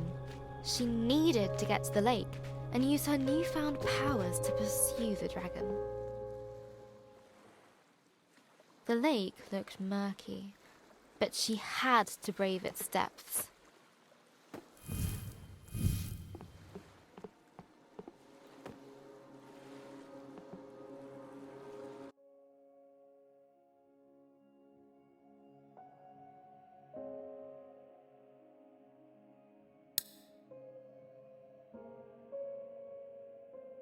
It's 5 a.m.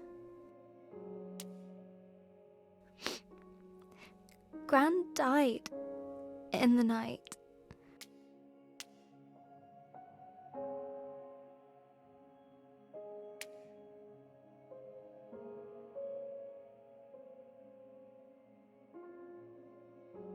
Mum got the call a few hours ago. She's still crying. I just feel...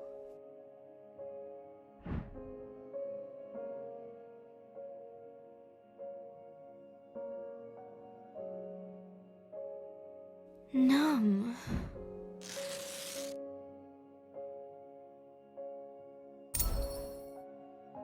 I tried to go back to sleep. But as soon as I close my eyes, the thoughts keep circling back.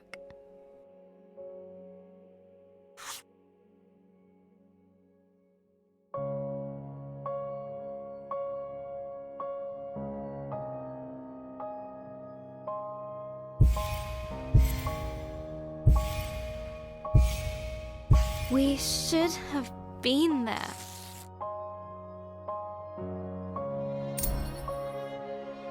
We drove to the hospital first thing in the morning.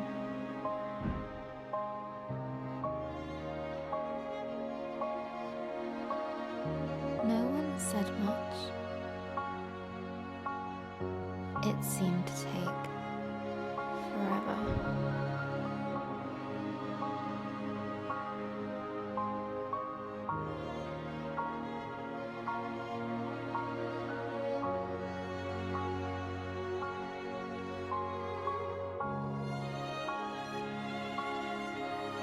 I've never seen a dead body before.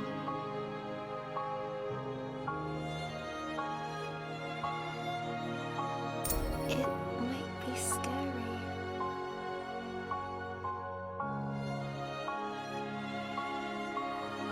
But it's just Gran.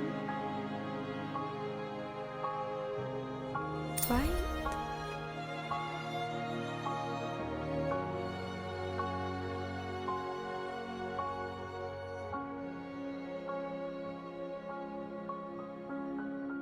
Maybe I should have stayed at home.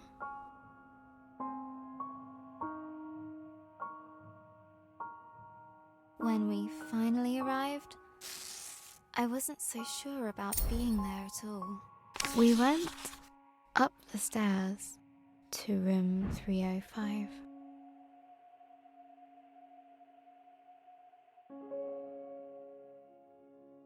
Gran's room.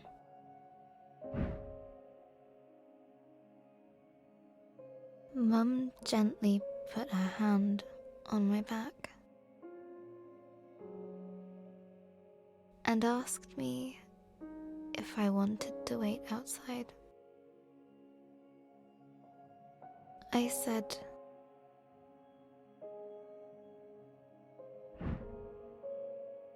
yes.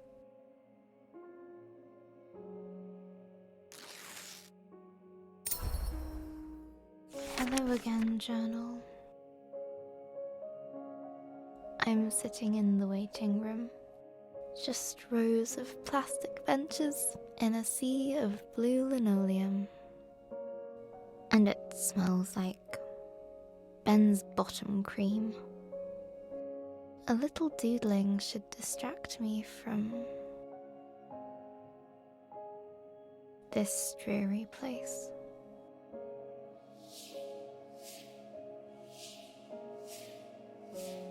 Dad's calling me.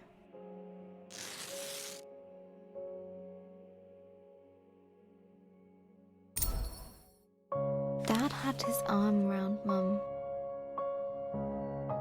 as they came out of Gran's room. I've never seen her like this. Mums aren't supposed to cry. They're strong. They're meant to know what to do. Always.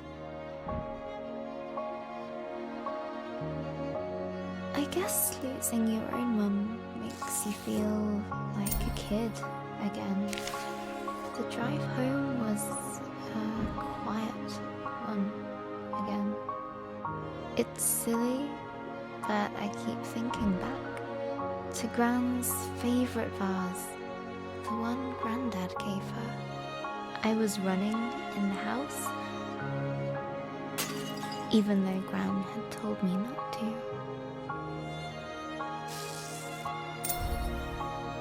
I still remember the noise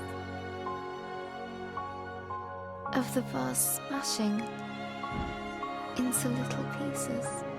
Gran was there in an instant. I waited for her to shout. She didn't. She just looked sad. And somehow, that was worse.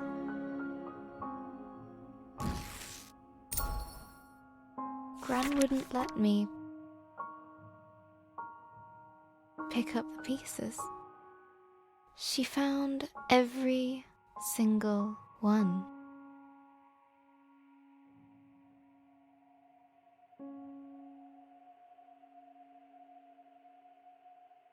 And carried them into the kitchen.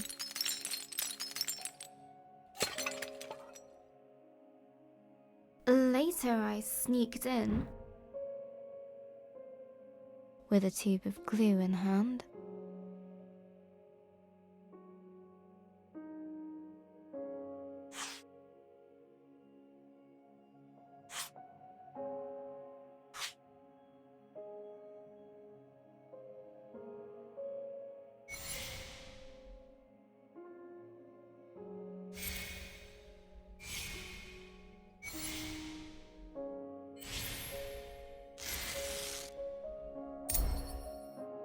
It was a mess. I got glue everywhere. But Gran smiled when she saw the vase. She put it in the cupboard. Later I found it again.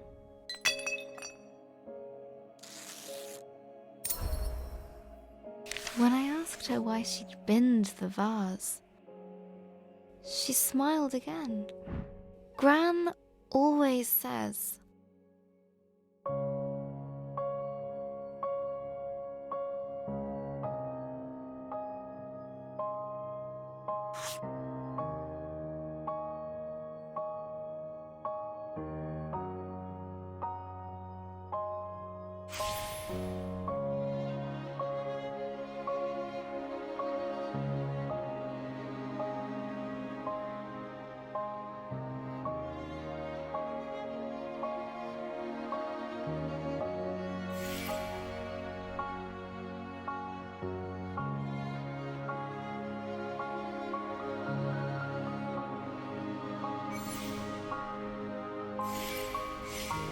We can't hold on to things forever. Let them live in your memories. she said she preferred to keep the vase like she remembered it. Maybe I hurt Gran's heart. Weakened it.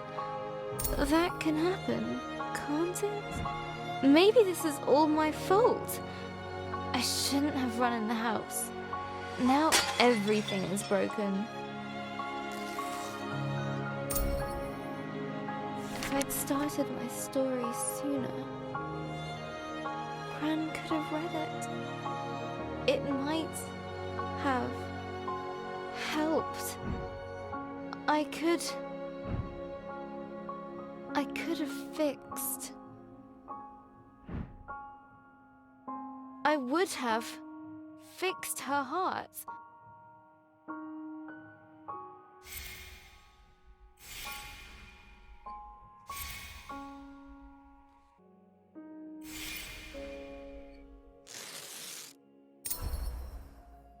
Really? I don't even know how to fix my story. It's a mess. I left Grace to sink into cold, dark waters. She's completely alone. She left behind Lump, her only friend. Okay, focus, Izzy.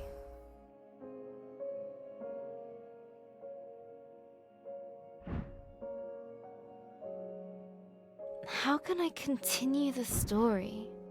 How would she feel about this situation? Grace felt...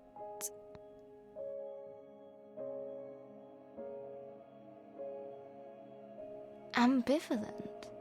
We're getting somewhere. Now, let's see.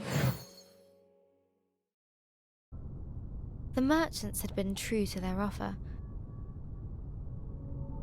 Still, the water closing over her felt like death, cold and terrifying.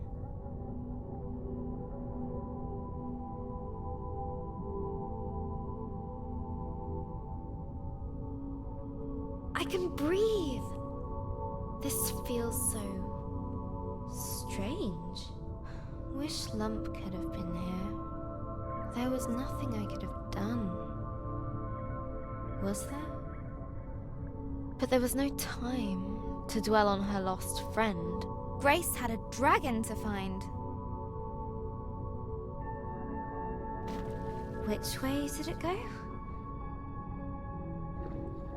This one. All right. Another branching tunnel.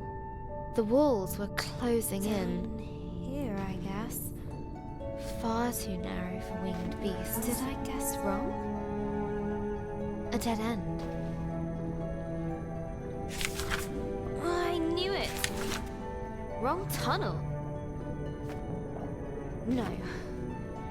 There must be a way. Think, Grace, think.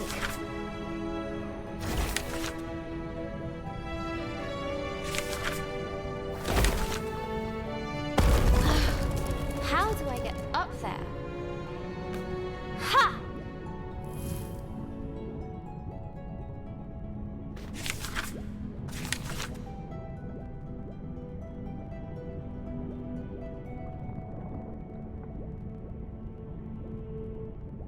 Is this the right way? I just don't know. I wish I could ask Lump. But there was no Lump there. No annoying little Lump to complain. No charming Lump to ask for advice either. The submerged tunnels flared outwards, a tangled mess of caverns and hollows, twisting and turning.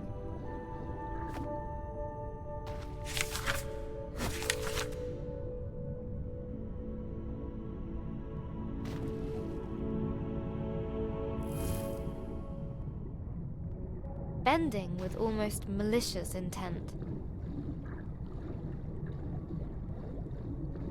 I need to get out of here.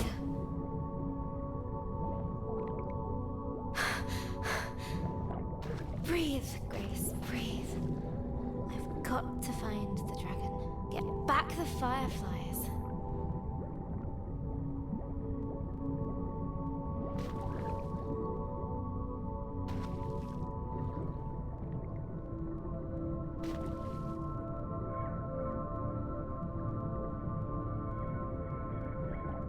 You can do this, Grace. No! Gah!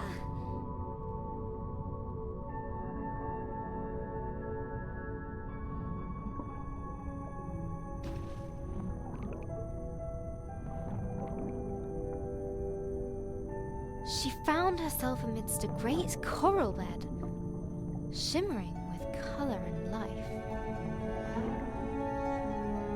Wow, this is beautiful. No, focus.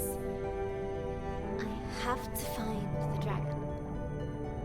No, beautiful, and now broken. It grows back, right?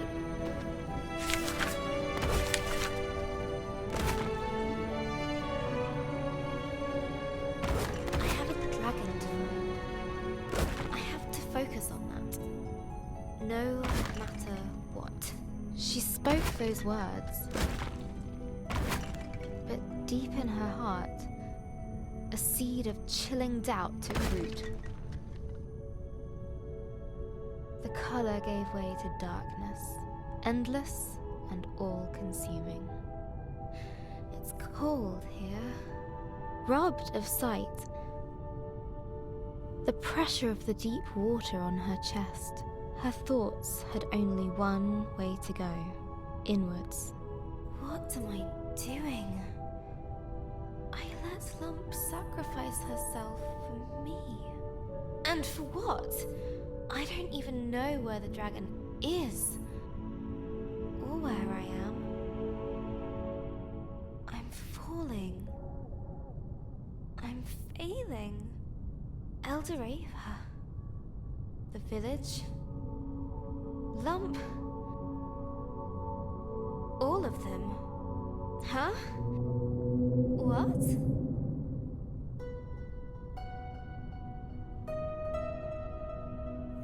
Air?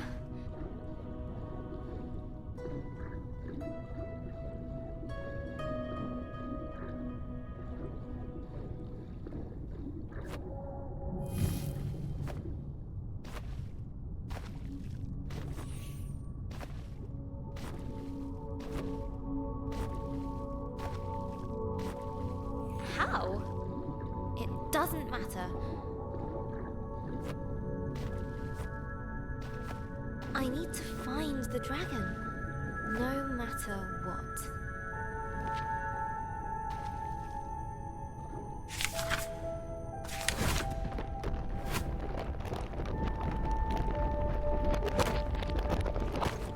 A cold determination gripped her.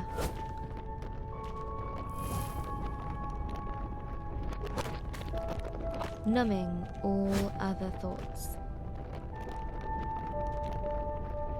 Press forward.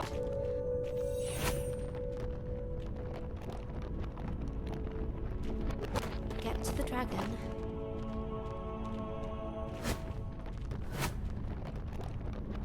No matter what. Get to the dragon.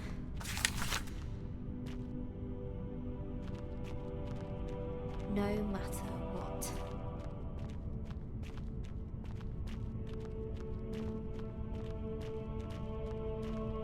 There was just the way forward, barred by an indestructible metal door.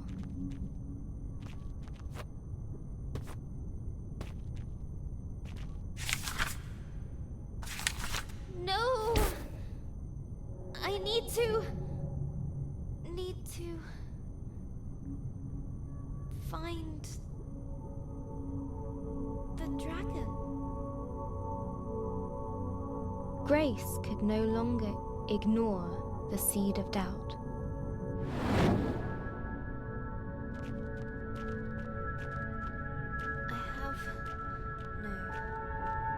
I need to find it.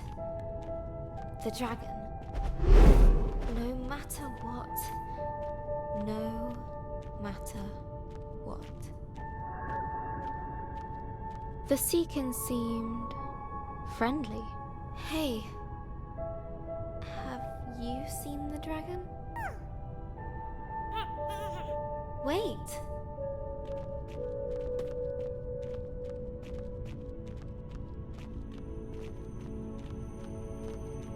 A host of them greeted her with curious chatter, warm and welcoming. Have you seen the dragon? Please. No?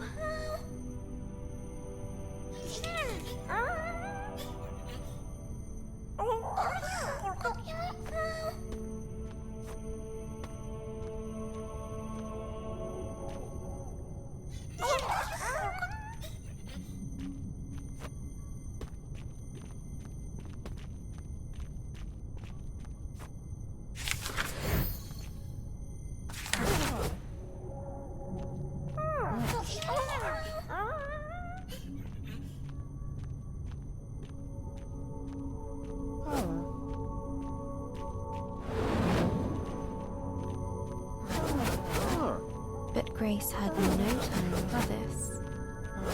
Let me through! I need to find the dragon, no matter what. The words felt hollow and meaningless.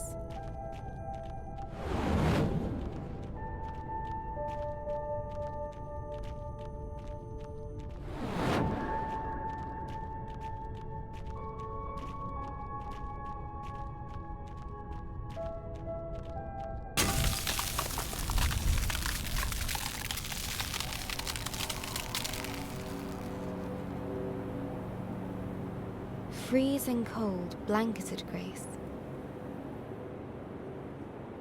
There was comfort in its numbing embrace.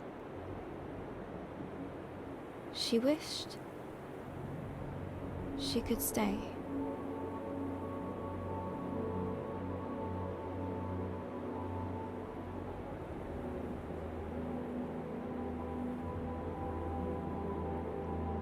What's happening?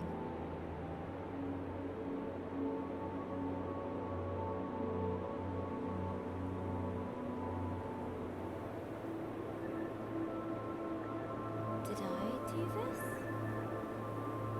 She did this. Is this my fault? It was her fault. They're home.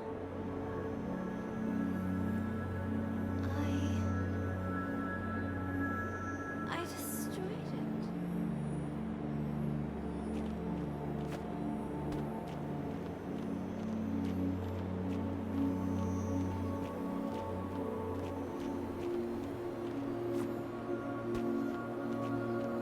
A seakin, encased in ice.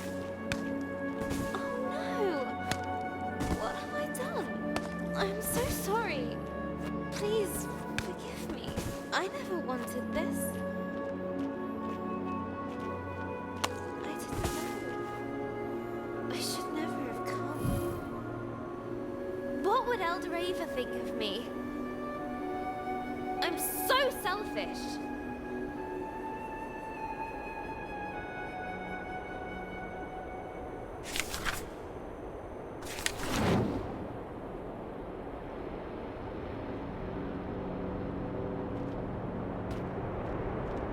Guilt dogged her every step.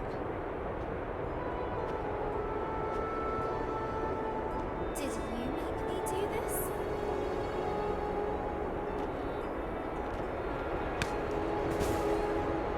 It would not rest. It would not leave her. It would not cease. Leave me alone!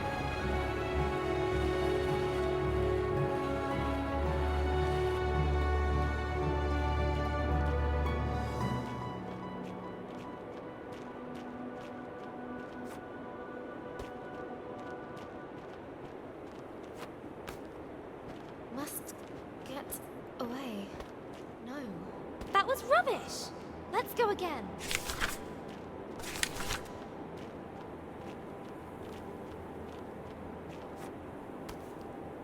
Must get away. Have to move.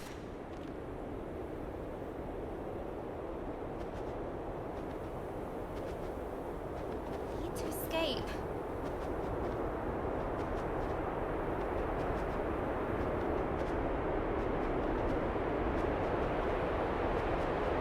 Please. I didn't know. I didn't know.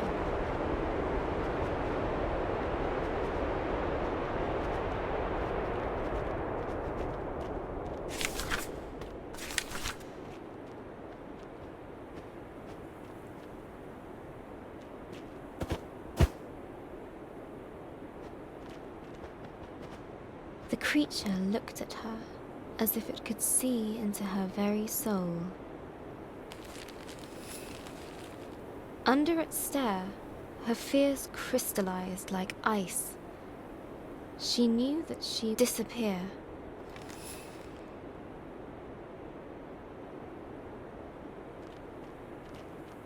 You'll make me disappear into nothingness. I can't let that happen. Would Grace embrace her guilt or run from it?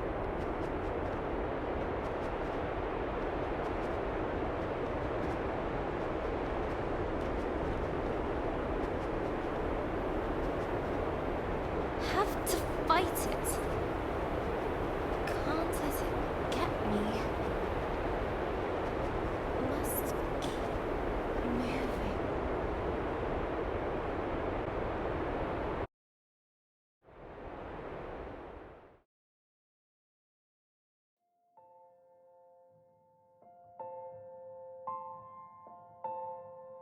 Hello, journal.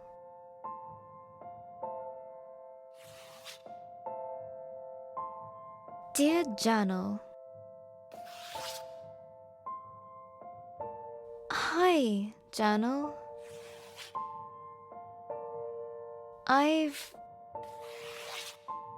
Today...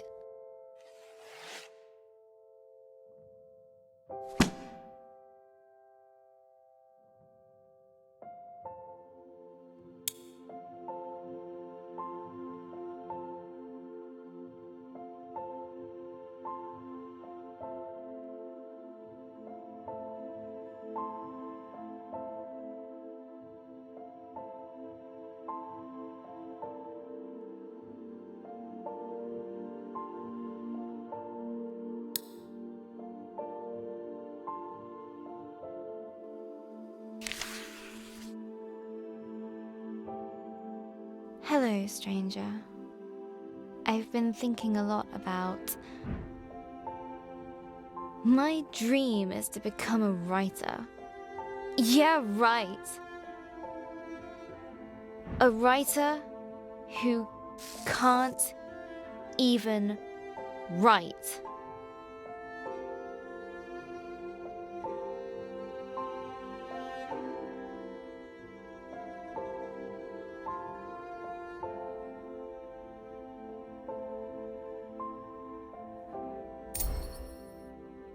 Okay. Find something simple to start with. What did I do today? Today I got up.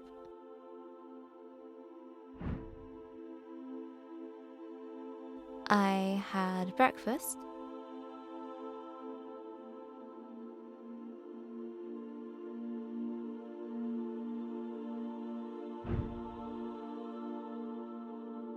I tried watching the telly.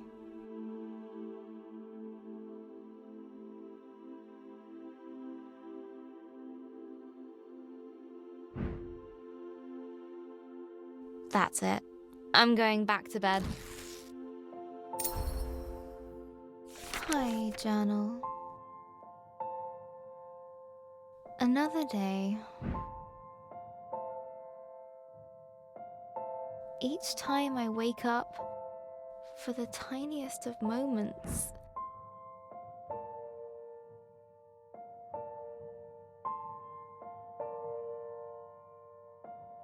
it isn't true. But then it all comes rushing back.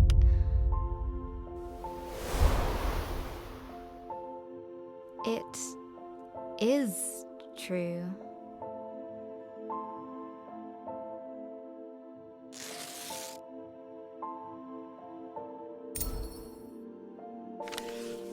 Looking around my room, everything reminds me of Gran. Her puzzle box gift from last year, the magic tank we made during the holiday, our yogurt pot robot.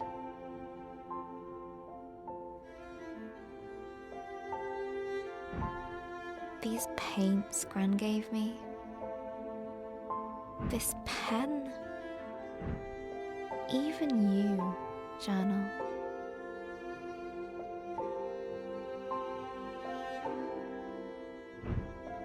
She's everywhere. And all of it feels broken.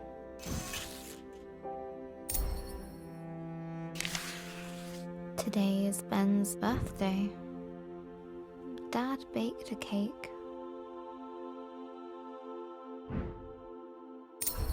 Mum insisted that I come down and have some.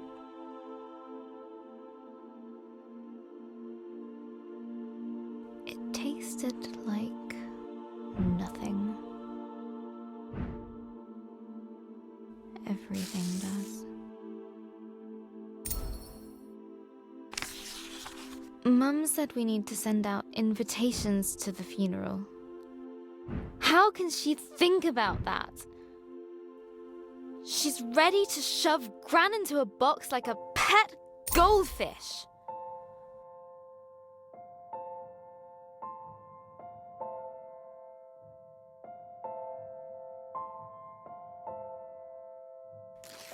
Then I stormed off into my room.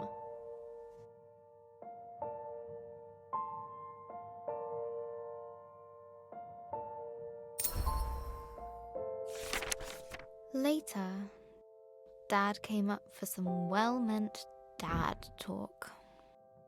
I know you're sad, but it will get better. You'll see. Just give it time. I know he wanted to cheer me up, but he's wrong.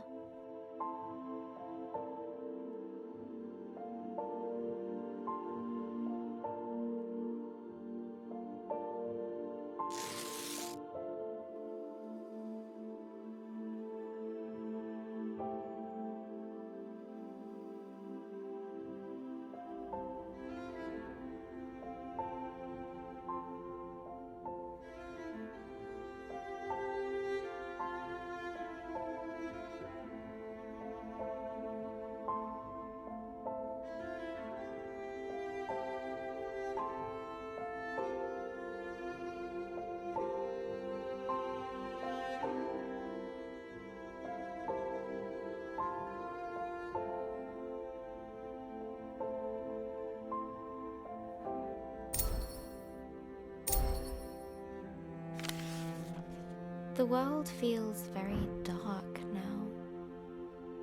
Gran has a proverb for times like these. Gran always says, It's always darkest before the dawn. no, that's not right. That's what she would have said.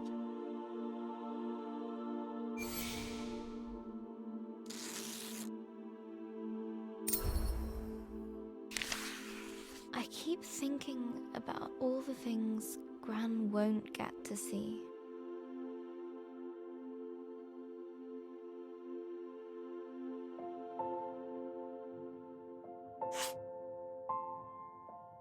When I go to university, she won't be there.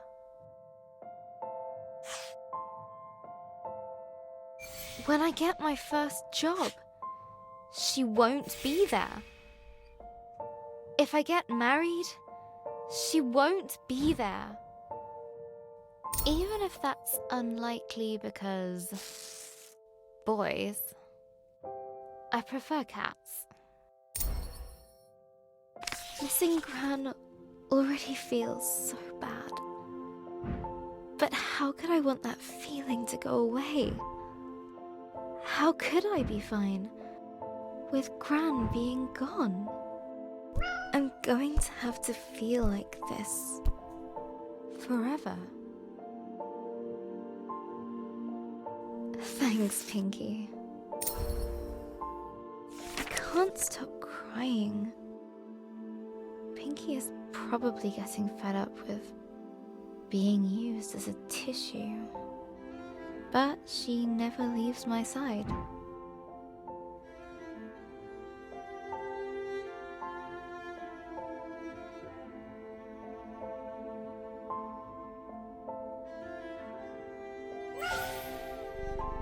I think that means get back to writing your story. Pinky's got a point. I should at least try to write. I can't leave Grace like that.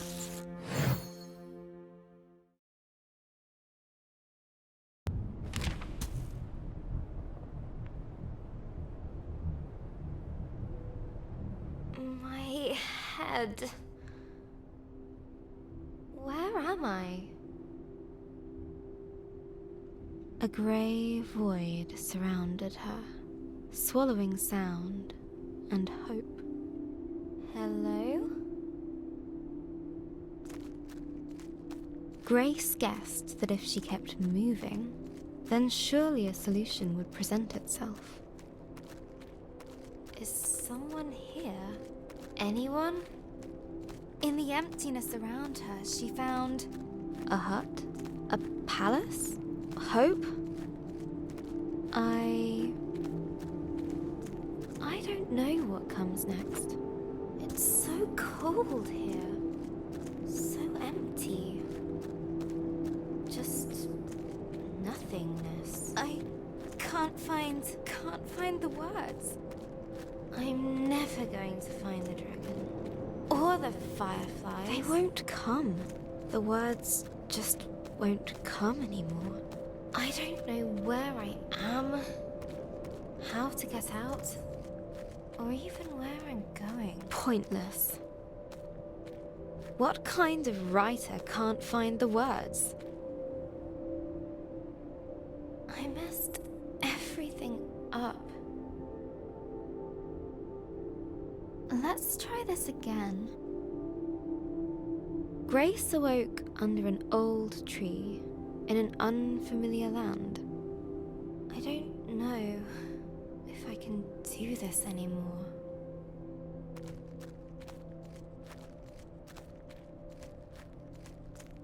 She walked boldly ahead, a spring in her step. I'm so tired. Grace knew she just had to keep going. What's the point? Put one foot in front of the other. I've failed. It's over. Whilst she still had breath left in her body, there was still hope.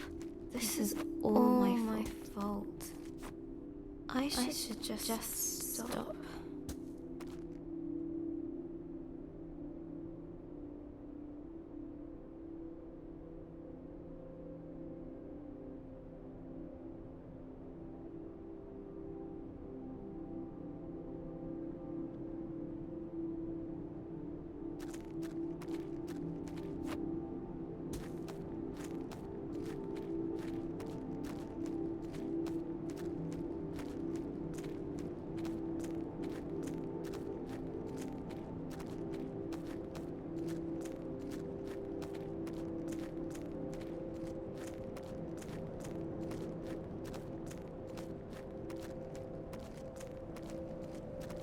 Hey, Grace.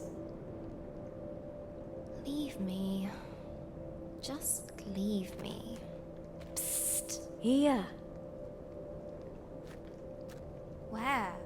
I don't see a thing.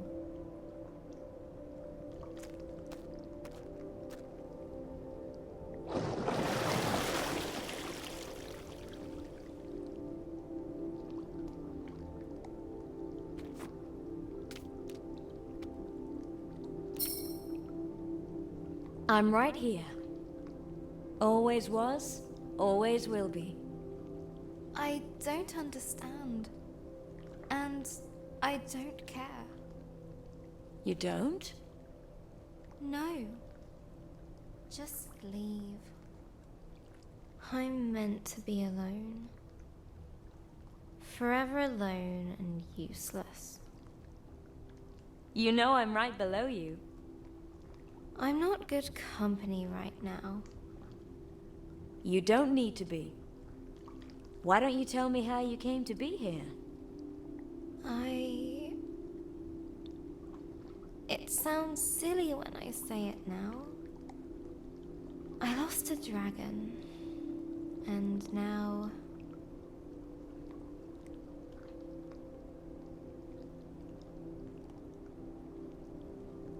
I am completely lost as well.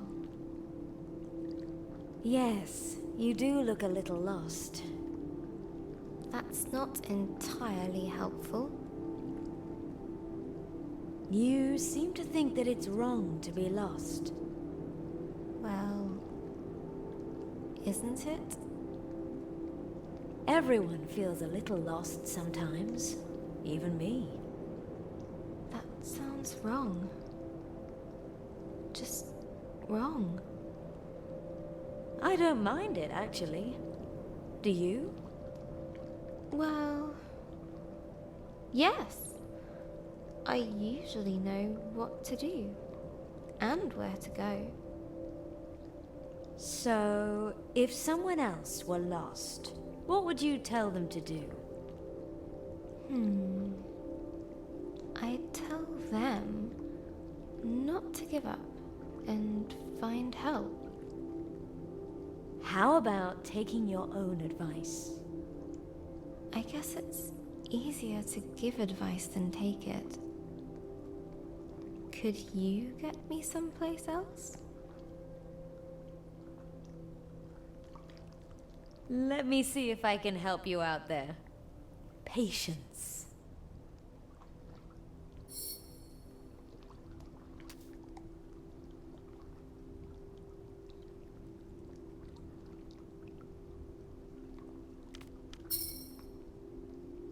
I like listening to you. You do? Oh. Well, okay. It's just...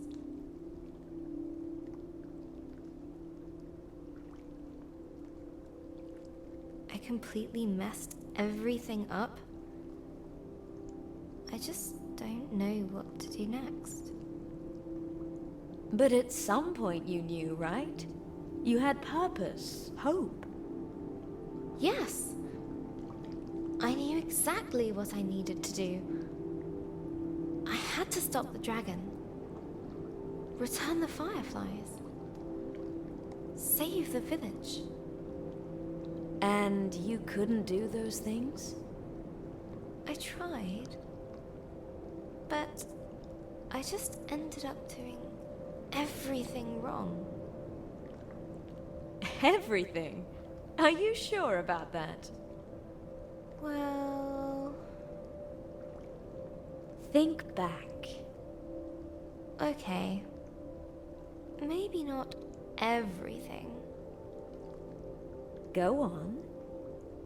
I managed not to get squashed by a flaming giantess. Well then, that's something.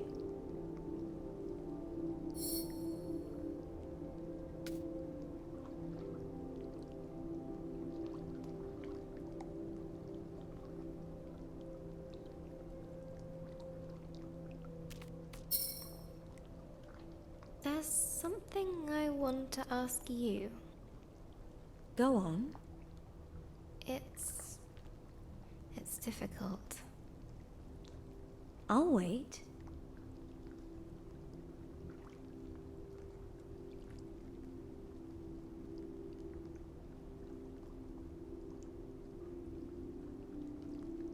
I've no idea what to do now. Maybe you could help me find out what to do? What were you trying to do before you got here? I was trying to find a dragon. It destroyed everything I loved. I need to get the fireflies back. They'll restore my village. But I just don't know what I'm doing anymore. What did you do last time? Last time I what? Found a dragon. What? I've never found one before. Then how can you expect to know exactly what to do? I guess I can't. But I want to. No one ever got anything just by wanting it. You've got to try. You've got to fail sometimes. I guess so.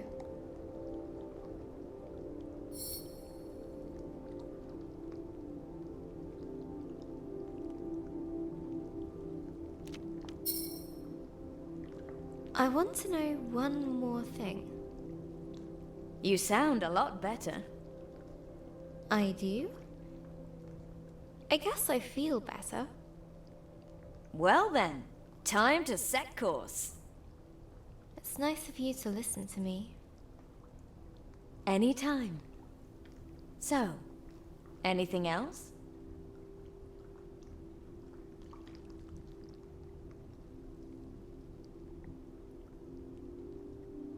I don't have the strength to go on.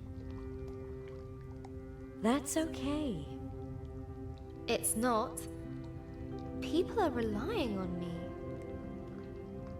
But you're still human. You still tire. We all do. I guess I hoped it wouldn't take this long. I'm tired. Tired of trying. Tired of failing. Tired of everything. You need a rest. But I can't! I don't have time! Why? My village is depending on me to get the fireflies back.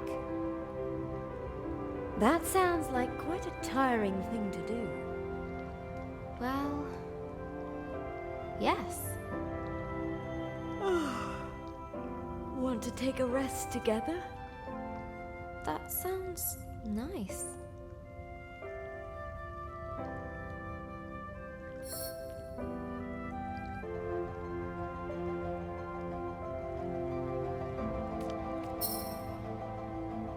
This is where I leave.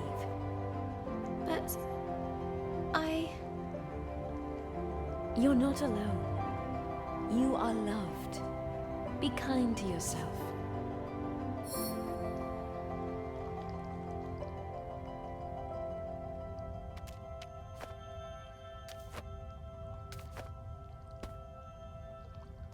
Can I do this?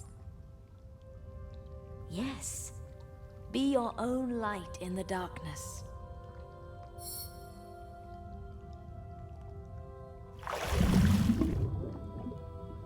I'll try. Thank you.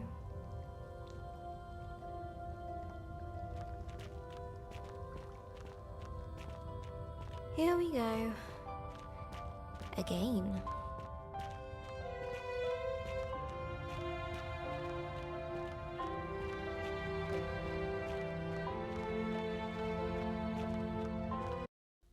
Hello, journal. The funeral was today. Mum and Dad dressed all in black. They even bought a black romper for Ben. I didn't want to wear black.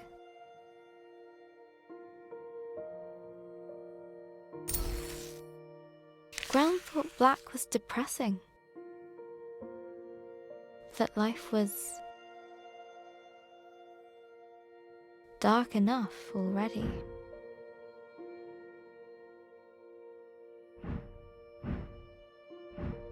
Gran always used to say,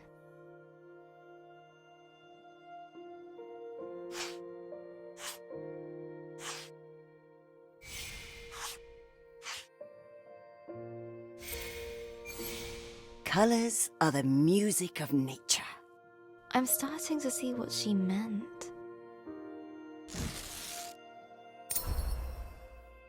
So I went to open my wardrobe.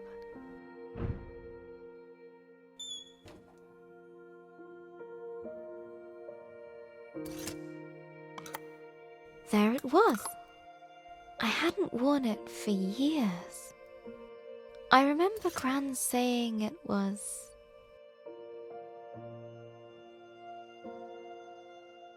cheery.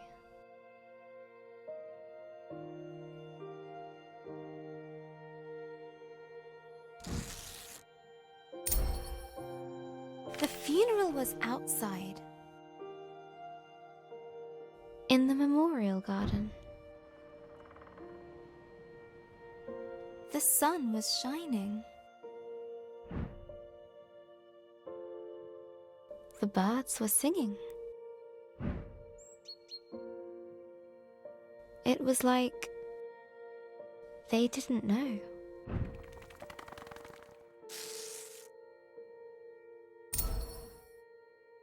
The vicar had just started talking when Uncle Alan stepped into the fish pond.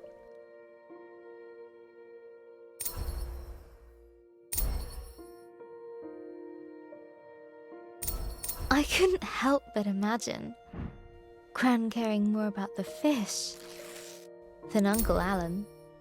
The picture stuck in my head. Gran running to the drenched Uncle Alan, grumbling at him for frightening the fish. It was too much. The laughter bubbled up inside me. Dad tried to look annoyed. After the vicar finally finished droning on, we started the singing. All things bright and beautiful.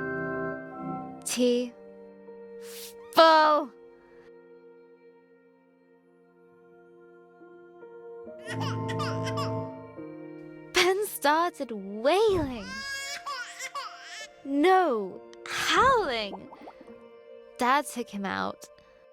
Well played, Ben. Laughing felt much better than crying. The wake was at our place. There were so many people. I didn't know most of them. Everyone said how sorry they were. How Gran was. Such a wonderful lady. I wish she could have heard them.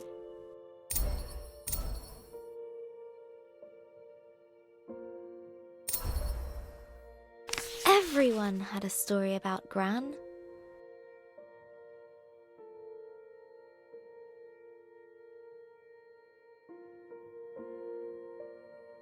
Like the time she hit a bully with her pencil box.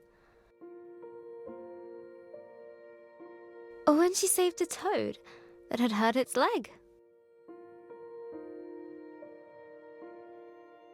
Or how she decorated Mum's room like an underwater kingdom so she could feel like a mermaid. That's so like her.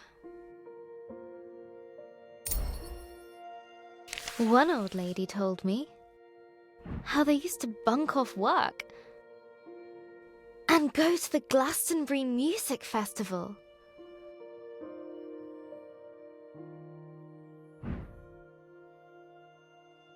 Another of her friends said Gran once got arrested while protesting whaling.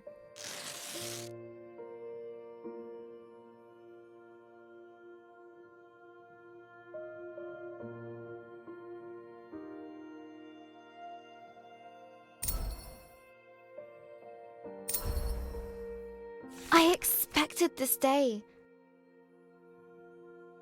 to be terrible, Journal. And it was. But I didn't expect to smile or laugh, to be surprised, to feel happy that people loved Gran like I did. Each time I heard a story about Gran, I could imagine her laughing along with it. It was like she was there with me, helping me through it.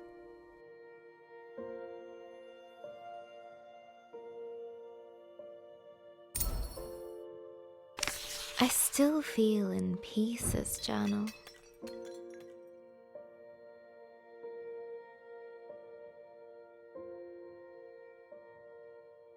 Maybe there's a part of me that will always be sad, that will always miss her.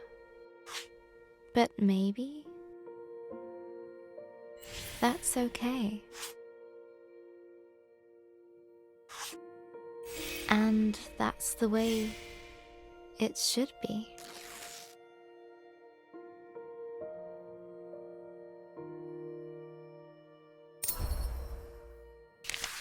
I don't know what happens after we die, but I think I know where we go. Into all the people who have ever cared about us. We make a sort of place for them in our hearts.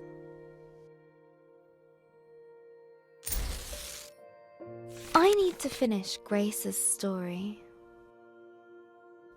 Gran would want me to. I want me to. I think I know what to do now.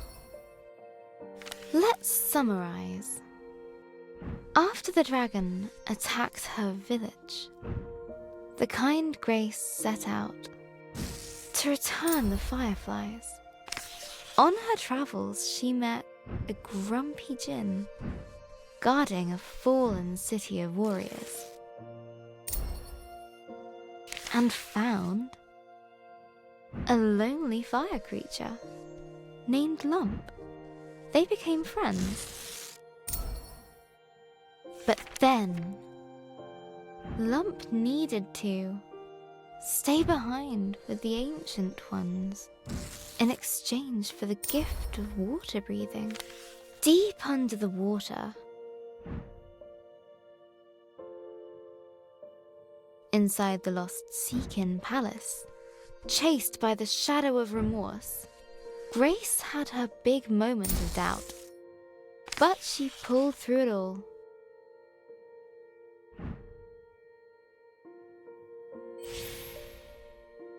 And now she is ready to...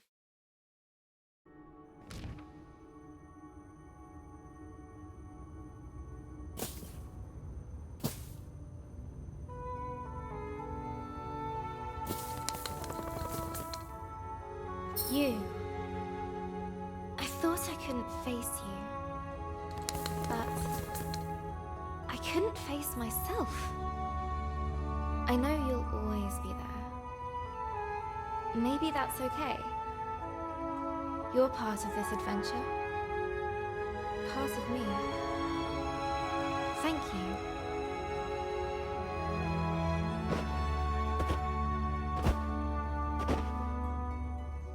Now, I will return the fire. I'm coming for you, Drac. With her confidence renewed,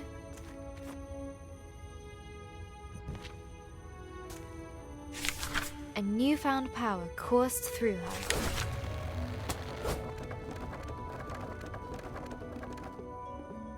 I feel like I can do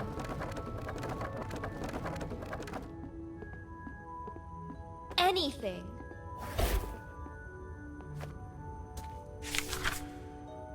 Yeah, word magic.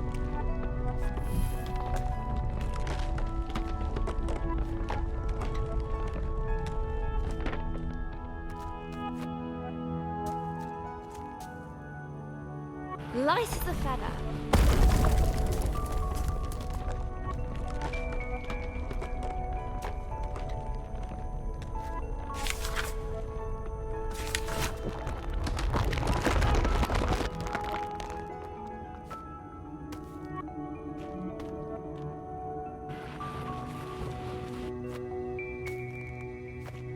Like cutting through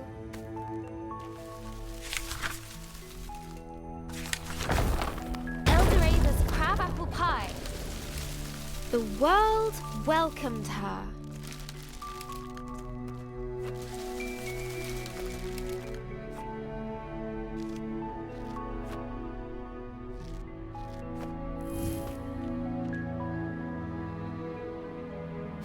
forward. She felt that she could touch the sky.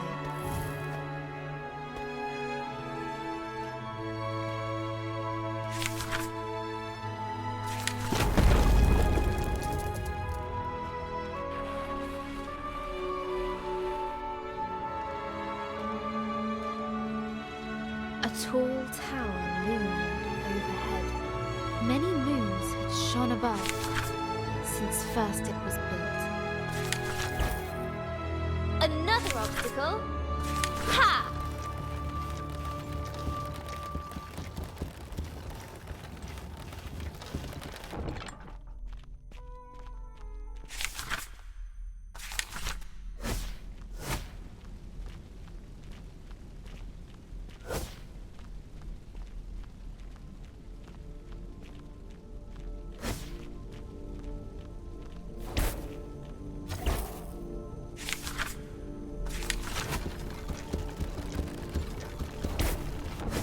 After what I've been through, you really think that will stop me?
Grace's voice echoed over the age-old crumbling stones.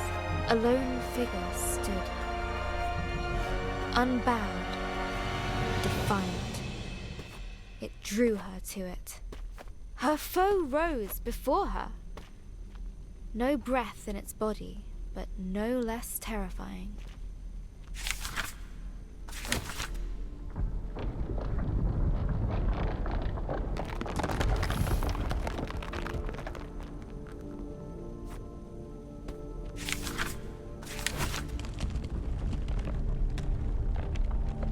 Let's hope I'm up to the task.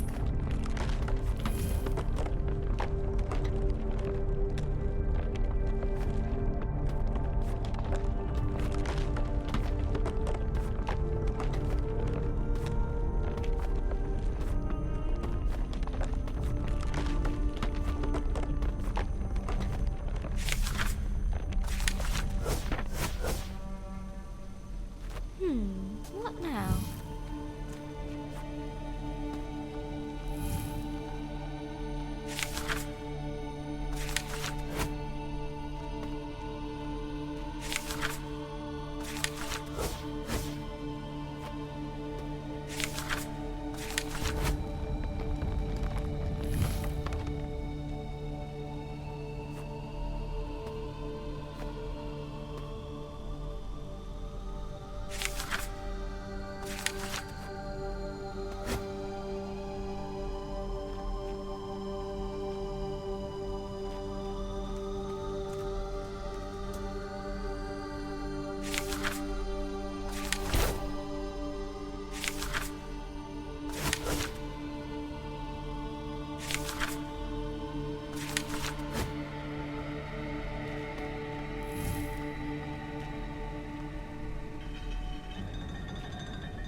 Nothing's moving. Must be more to do.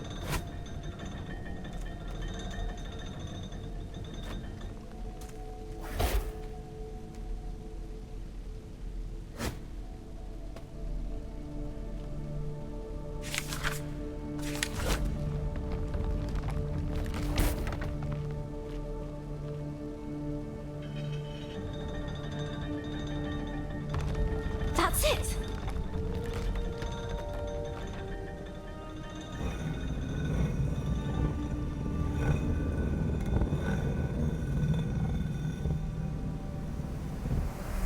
A gust of fresh air rewarded Grace's efforts.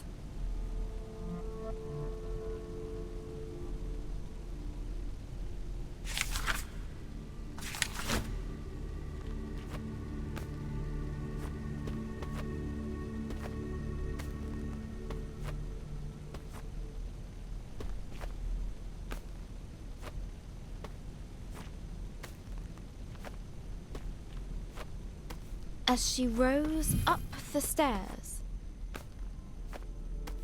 Grace knew the tower's purpose: to watch over a long-forgotten land should ancient evil stir. No statue this time, but bone and scale and claw. In its fire-wreathed home, waiting. There you are! And here I come! Maybe this wasn't such a good idea. It was a great idea! Woo! Ha-ha!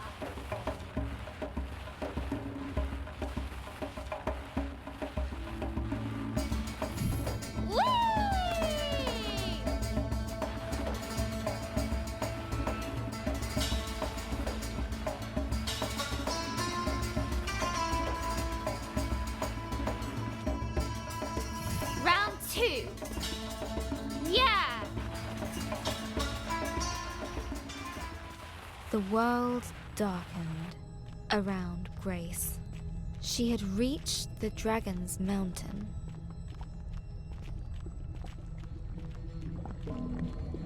For the first time, Grace felt no fear.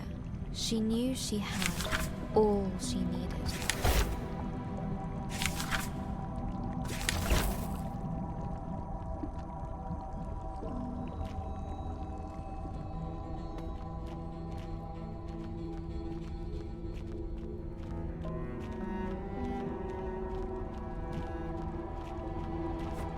For the first time, Grace felt no fear. She knew she had all she needed.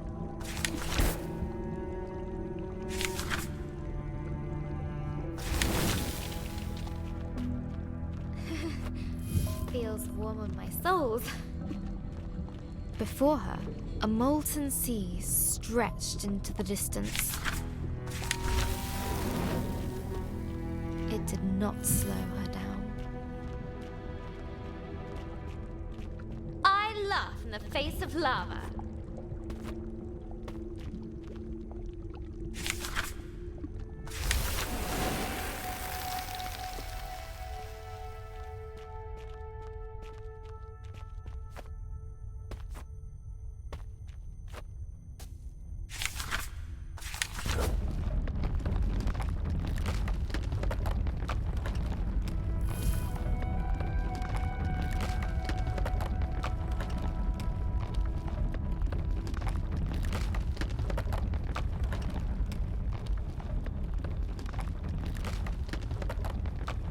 Suddenly, Grace no longer felt the heat.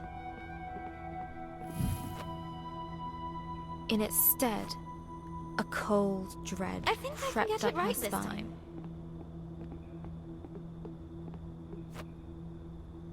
In its stead, a cold dread crept up her spine.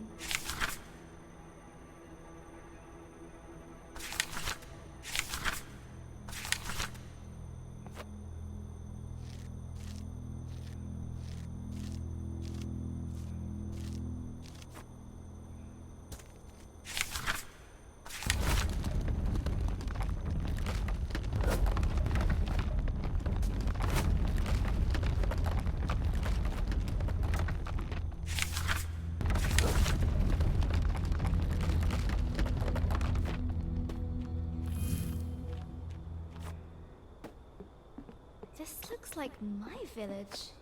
But it can't be. It's a trick! It has to be. An eerily familiar sight awaited her. That's my house! How? Eldoreva!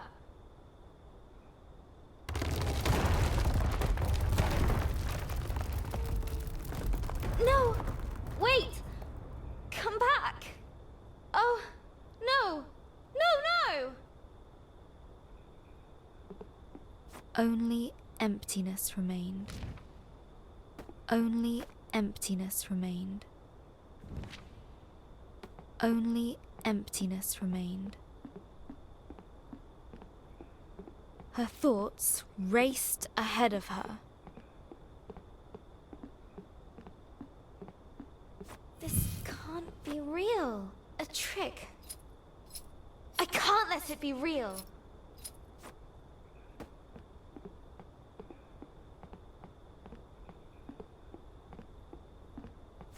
She gripped the chain with furious determination.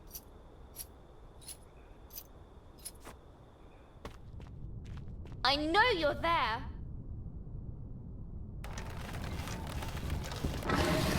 Roar all you like! It won't stop me! Oh... I hope you can forgive me. Torn between rage and regret.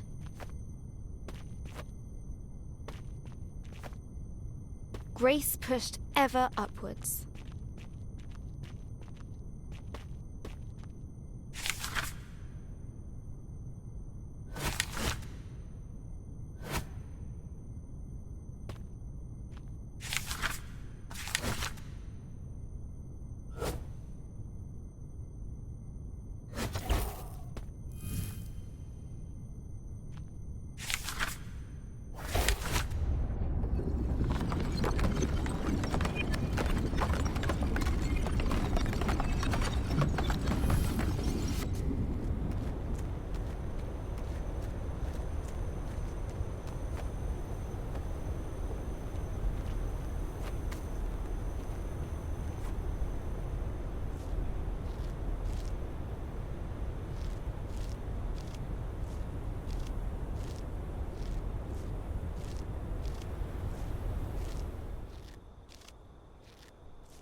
Even through adversity within and without,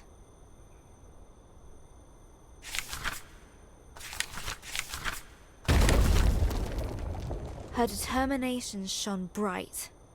She had grown.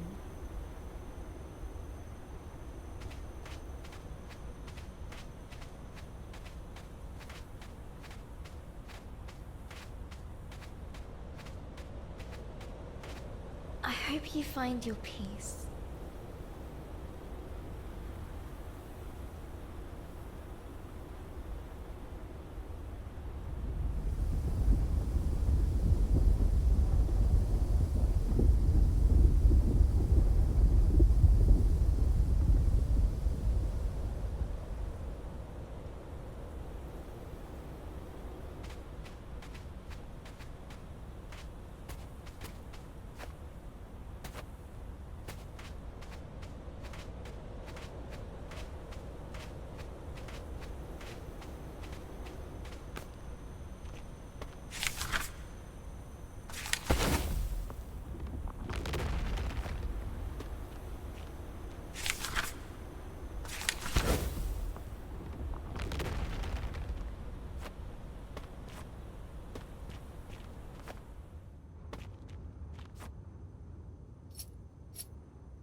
I need to get the story under control. Almost there. Chilling winds.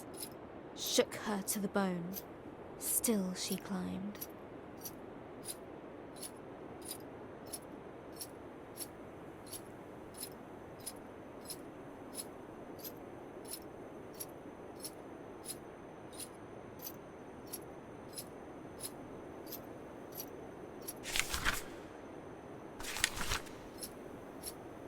Almost there!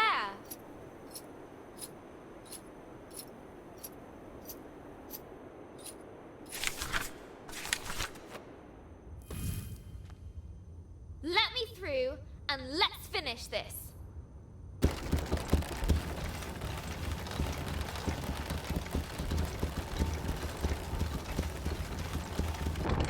Glad we're on the same page. Every stride, pushing against.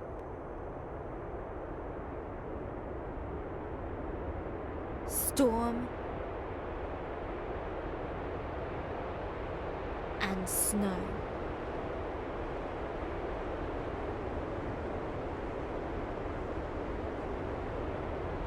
Defiant. Unwavering.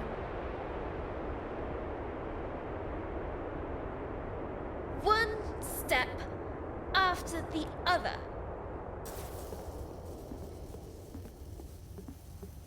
That's Bo. That's where I last saw... Lump! Human! How are you here? Not sure. I'm so glad to see you. After I left you, I felt so confused. I didn't know if I'd done the right thing. Lump, see how far you come. You grown big.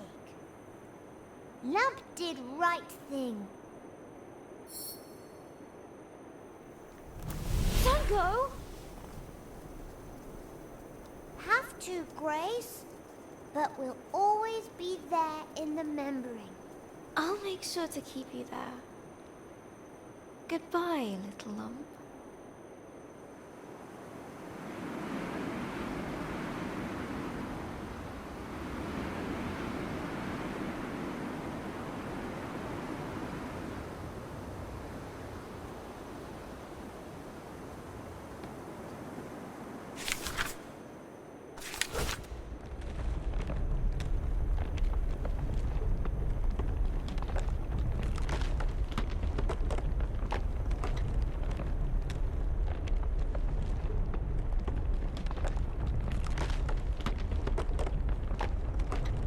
Hello, dragon. Here I come. Finally. Grace readied herself for a confrontation.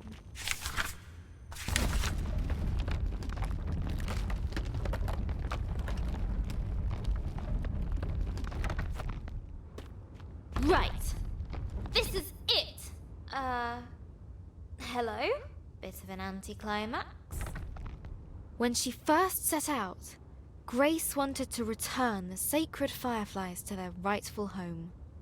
But now she realized that, regardless of how her adventure ended, standing there, the journey she felt had forever changed her. Calm. A wonderful sense of serenity washed over her. She was at peace with her choices. Show yourself! She no longer feared the darkness. I am here to do what must be done.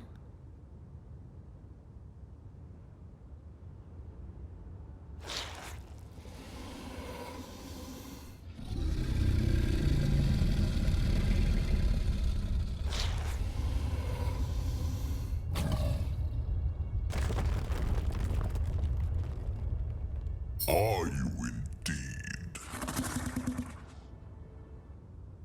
Why did you scare away all our sacred fireflies? Why? They were in my way. They're with me now, and I won't let you harm them. You cannot win this battle.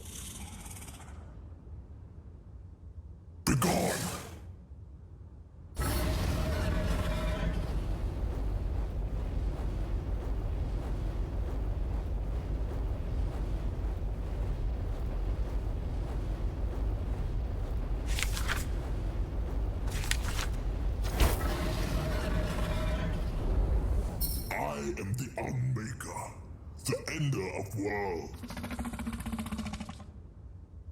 Not this one. All things must come to an end. Your friends, your family, you. Not if I can help it. In time, even dragons fade. Ponder this elsewhere.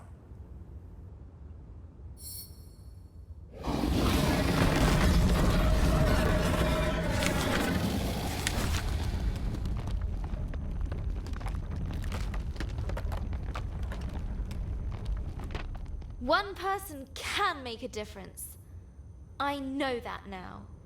You have been reading the wrong stories, little one.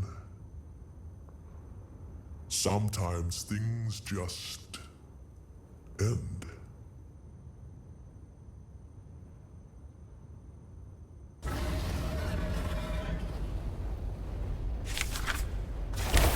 If you want to end this world, you're going to have to go through me.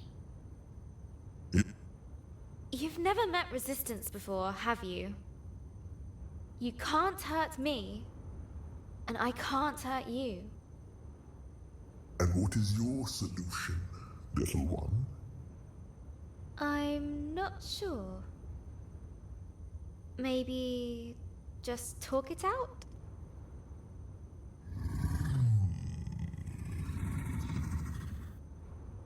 Very well. You may ask me one question. Make this one count, Grace.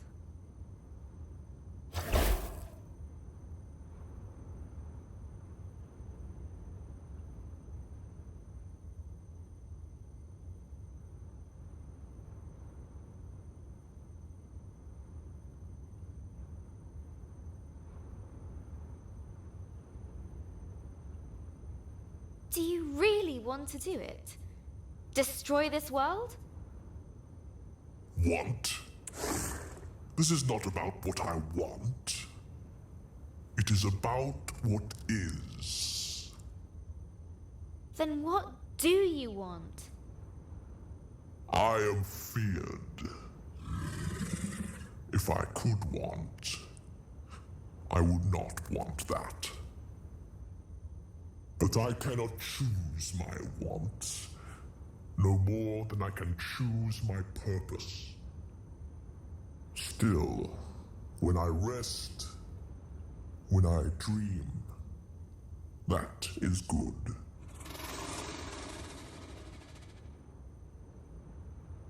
I understand feeling tired. For me too. Everything has been about the journey, the fight. Then perhaps we both need to rest. You have had your one question. I have work to do.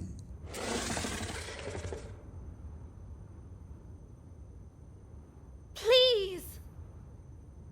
I've overcome so much to get here. I've had to face what I am and what I'm not. It was a struggle. And I think it always will be. I envy your fight. It can be yours too.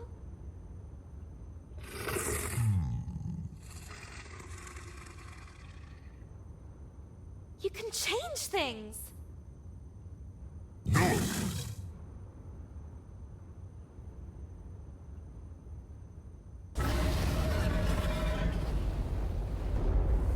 What? Why? You can't hurt me. I did not aim for you.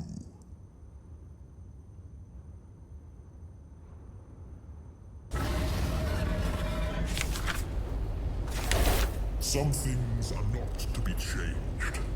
I can't. You can. You will.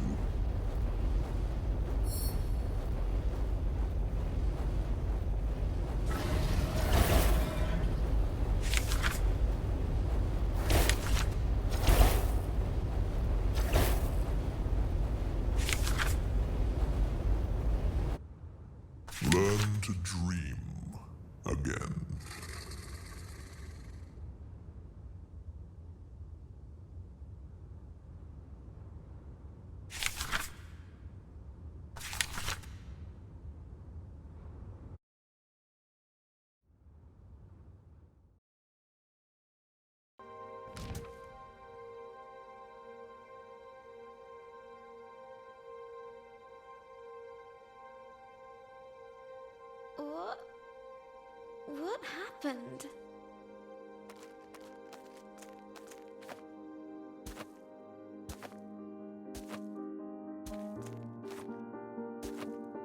It's all gone, I'm afraid. It can't be just gone. Everything I has do a time anything? to go. Even Why life. can't I save it? But I don't want that. I feel like a failure. That's silly. You didn't fail because you couldn't win. I couldn't. The dragon is part of the world's cycle. It cannot be broken. Then what was the point of all of this? I failed before I even started. You recovered the fireflies. Ancient energies born of the same cycle. Between you, them, and your book, you'll work it out. Wait! What do you mean?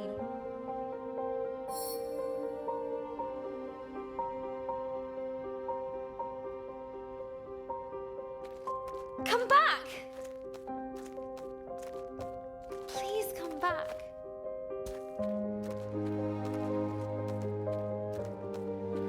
There was only one place left to look.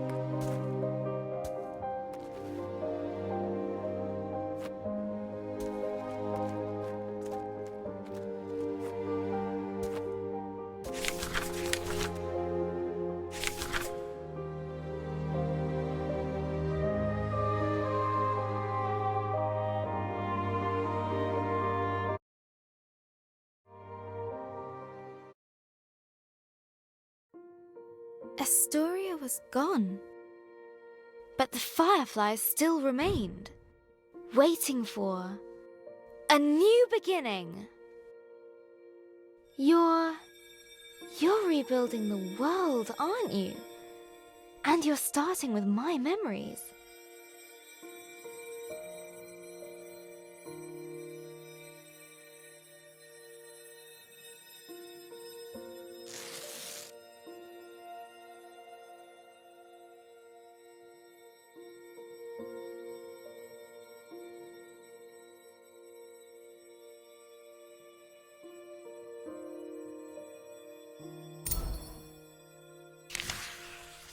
A fruitful work.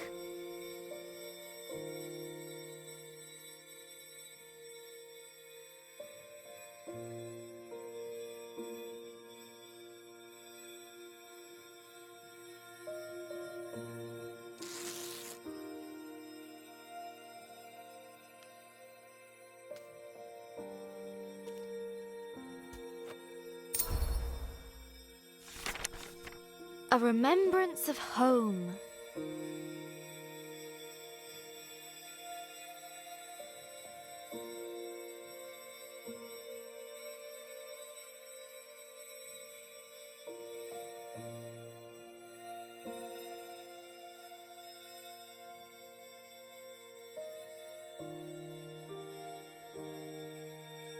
I've run out of fireflies. We're stuck. There's still something missing.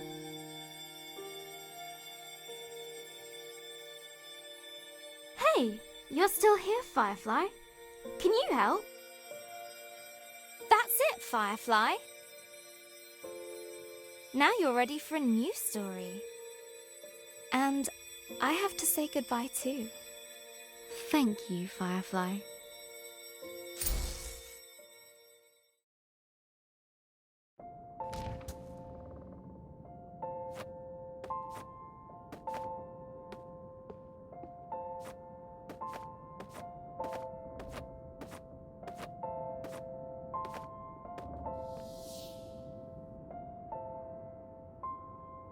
I never thought I'd see you again.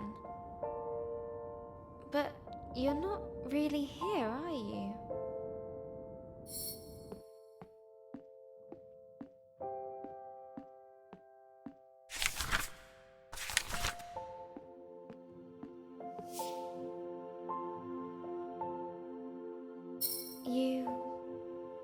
You didn't make... You knew, didn't you? That you wouldn't?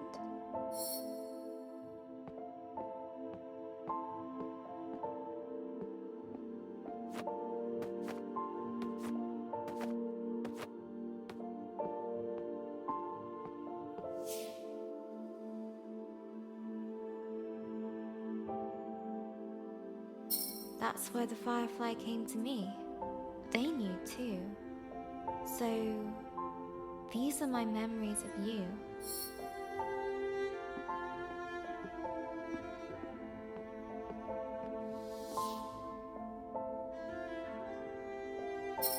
That's where you live now, isn't it?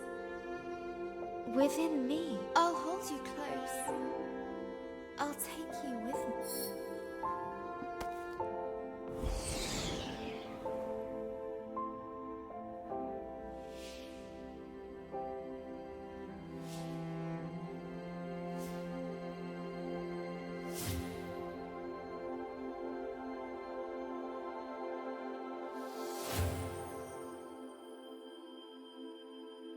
Always.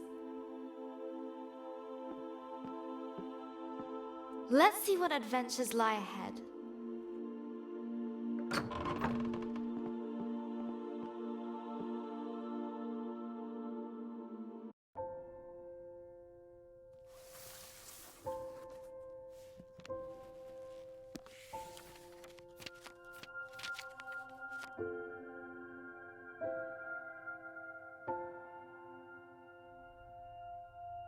Hello, journal. Reading these dusty pages makes me feel old. I reread them so many times as a kid, taking myself back to those dark moments, reassuring myself it would all be okay. That helped. You helped. I still miss Gran every day.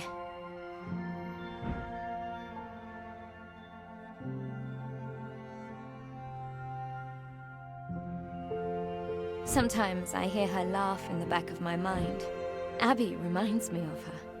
Insatiably curious and fiercely independent. I hope she never loses that.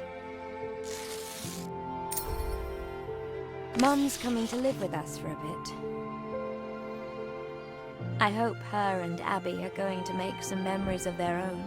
They're already both obsessed with cat videos and Instasnap. Abby's birthday is coming up. Maybe I'll get her a journal of her own. She says she wants to be a writer.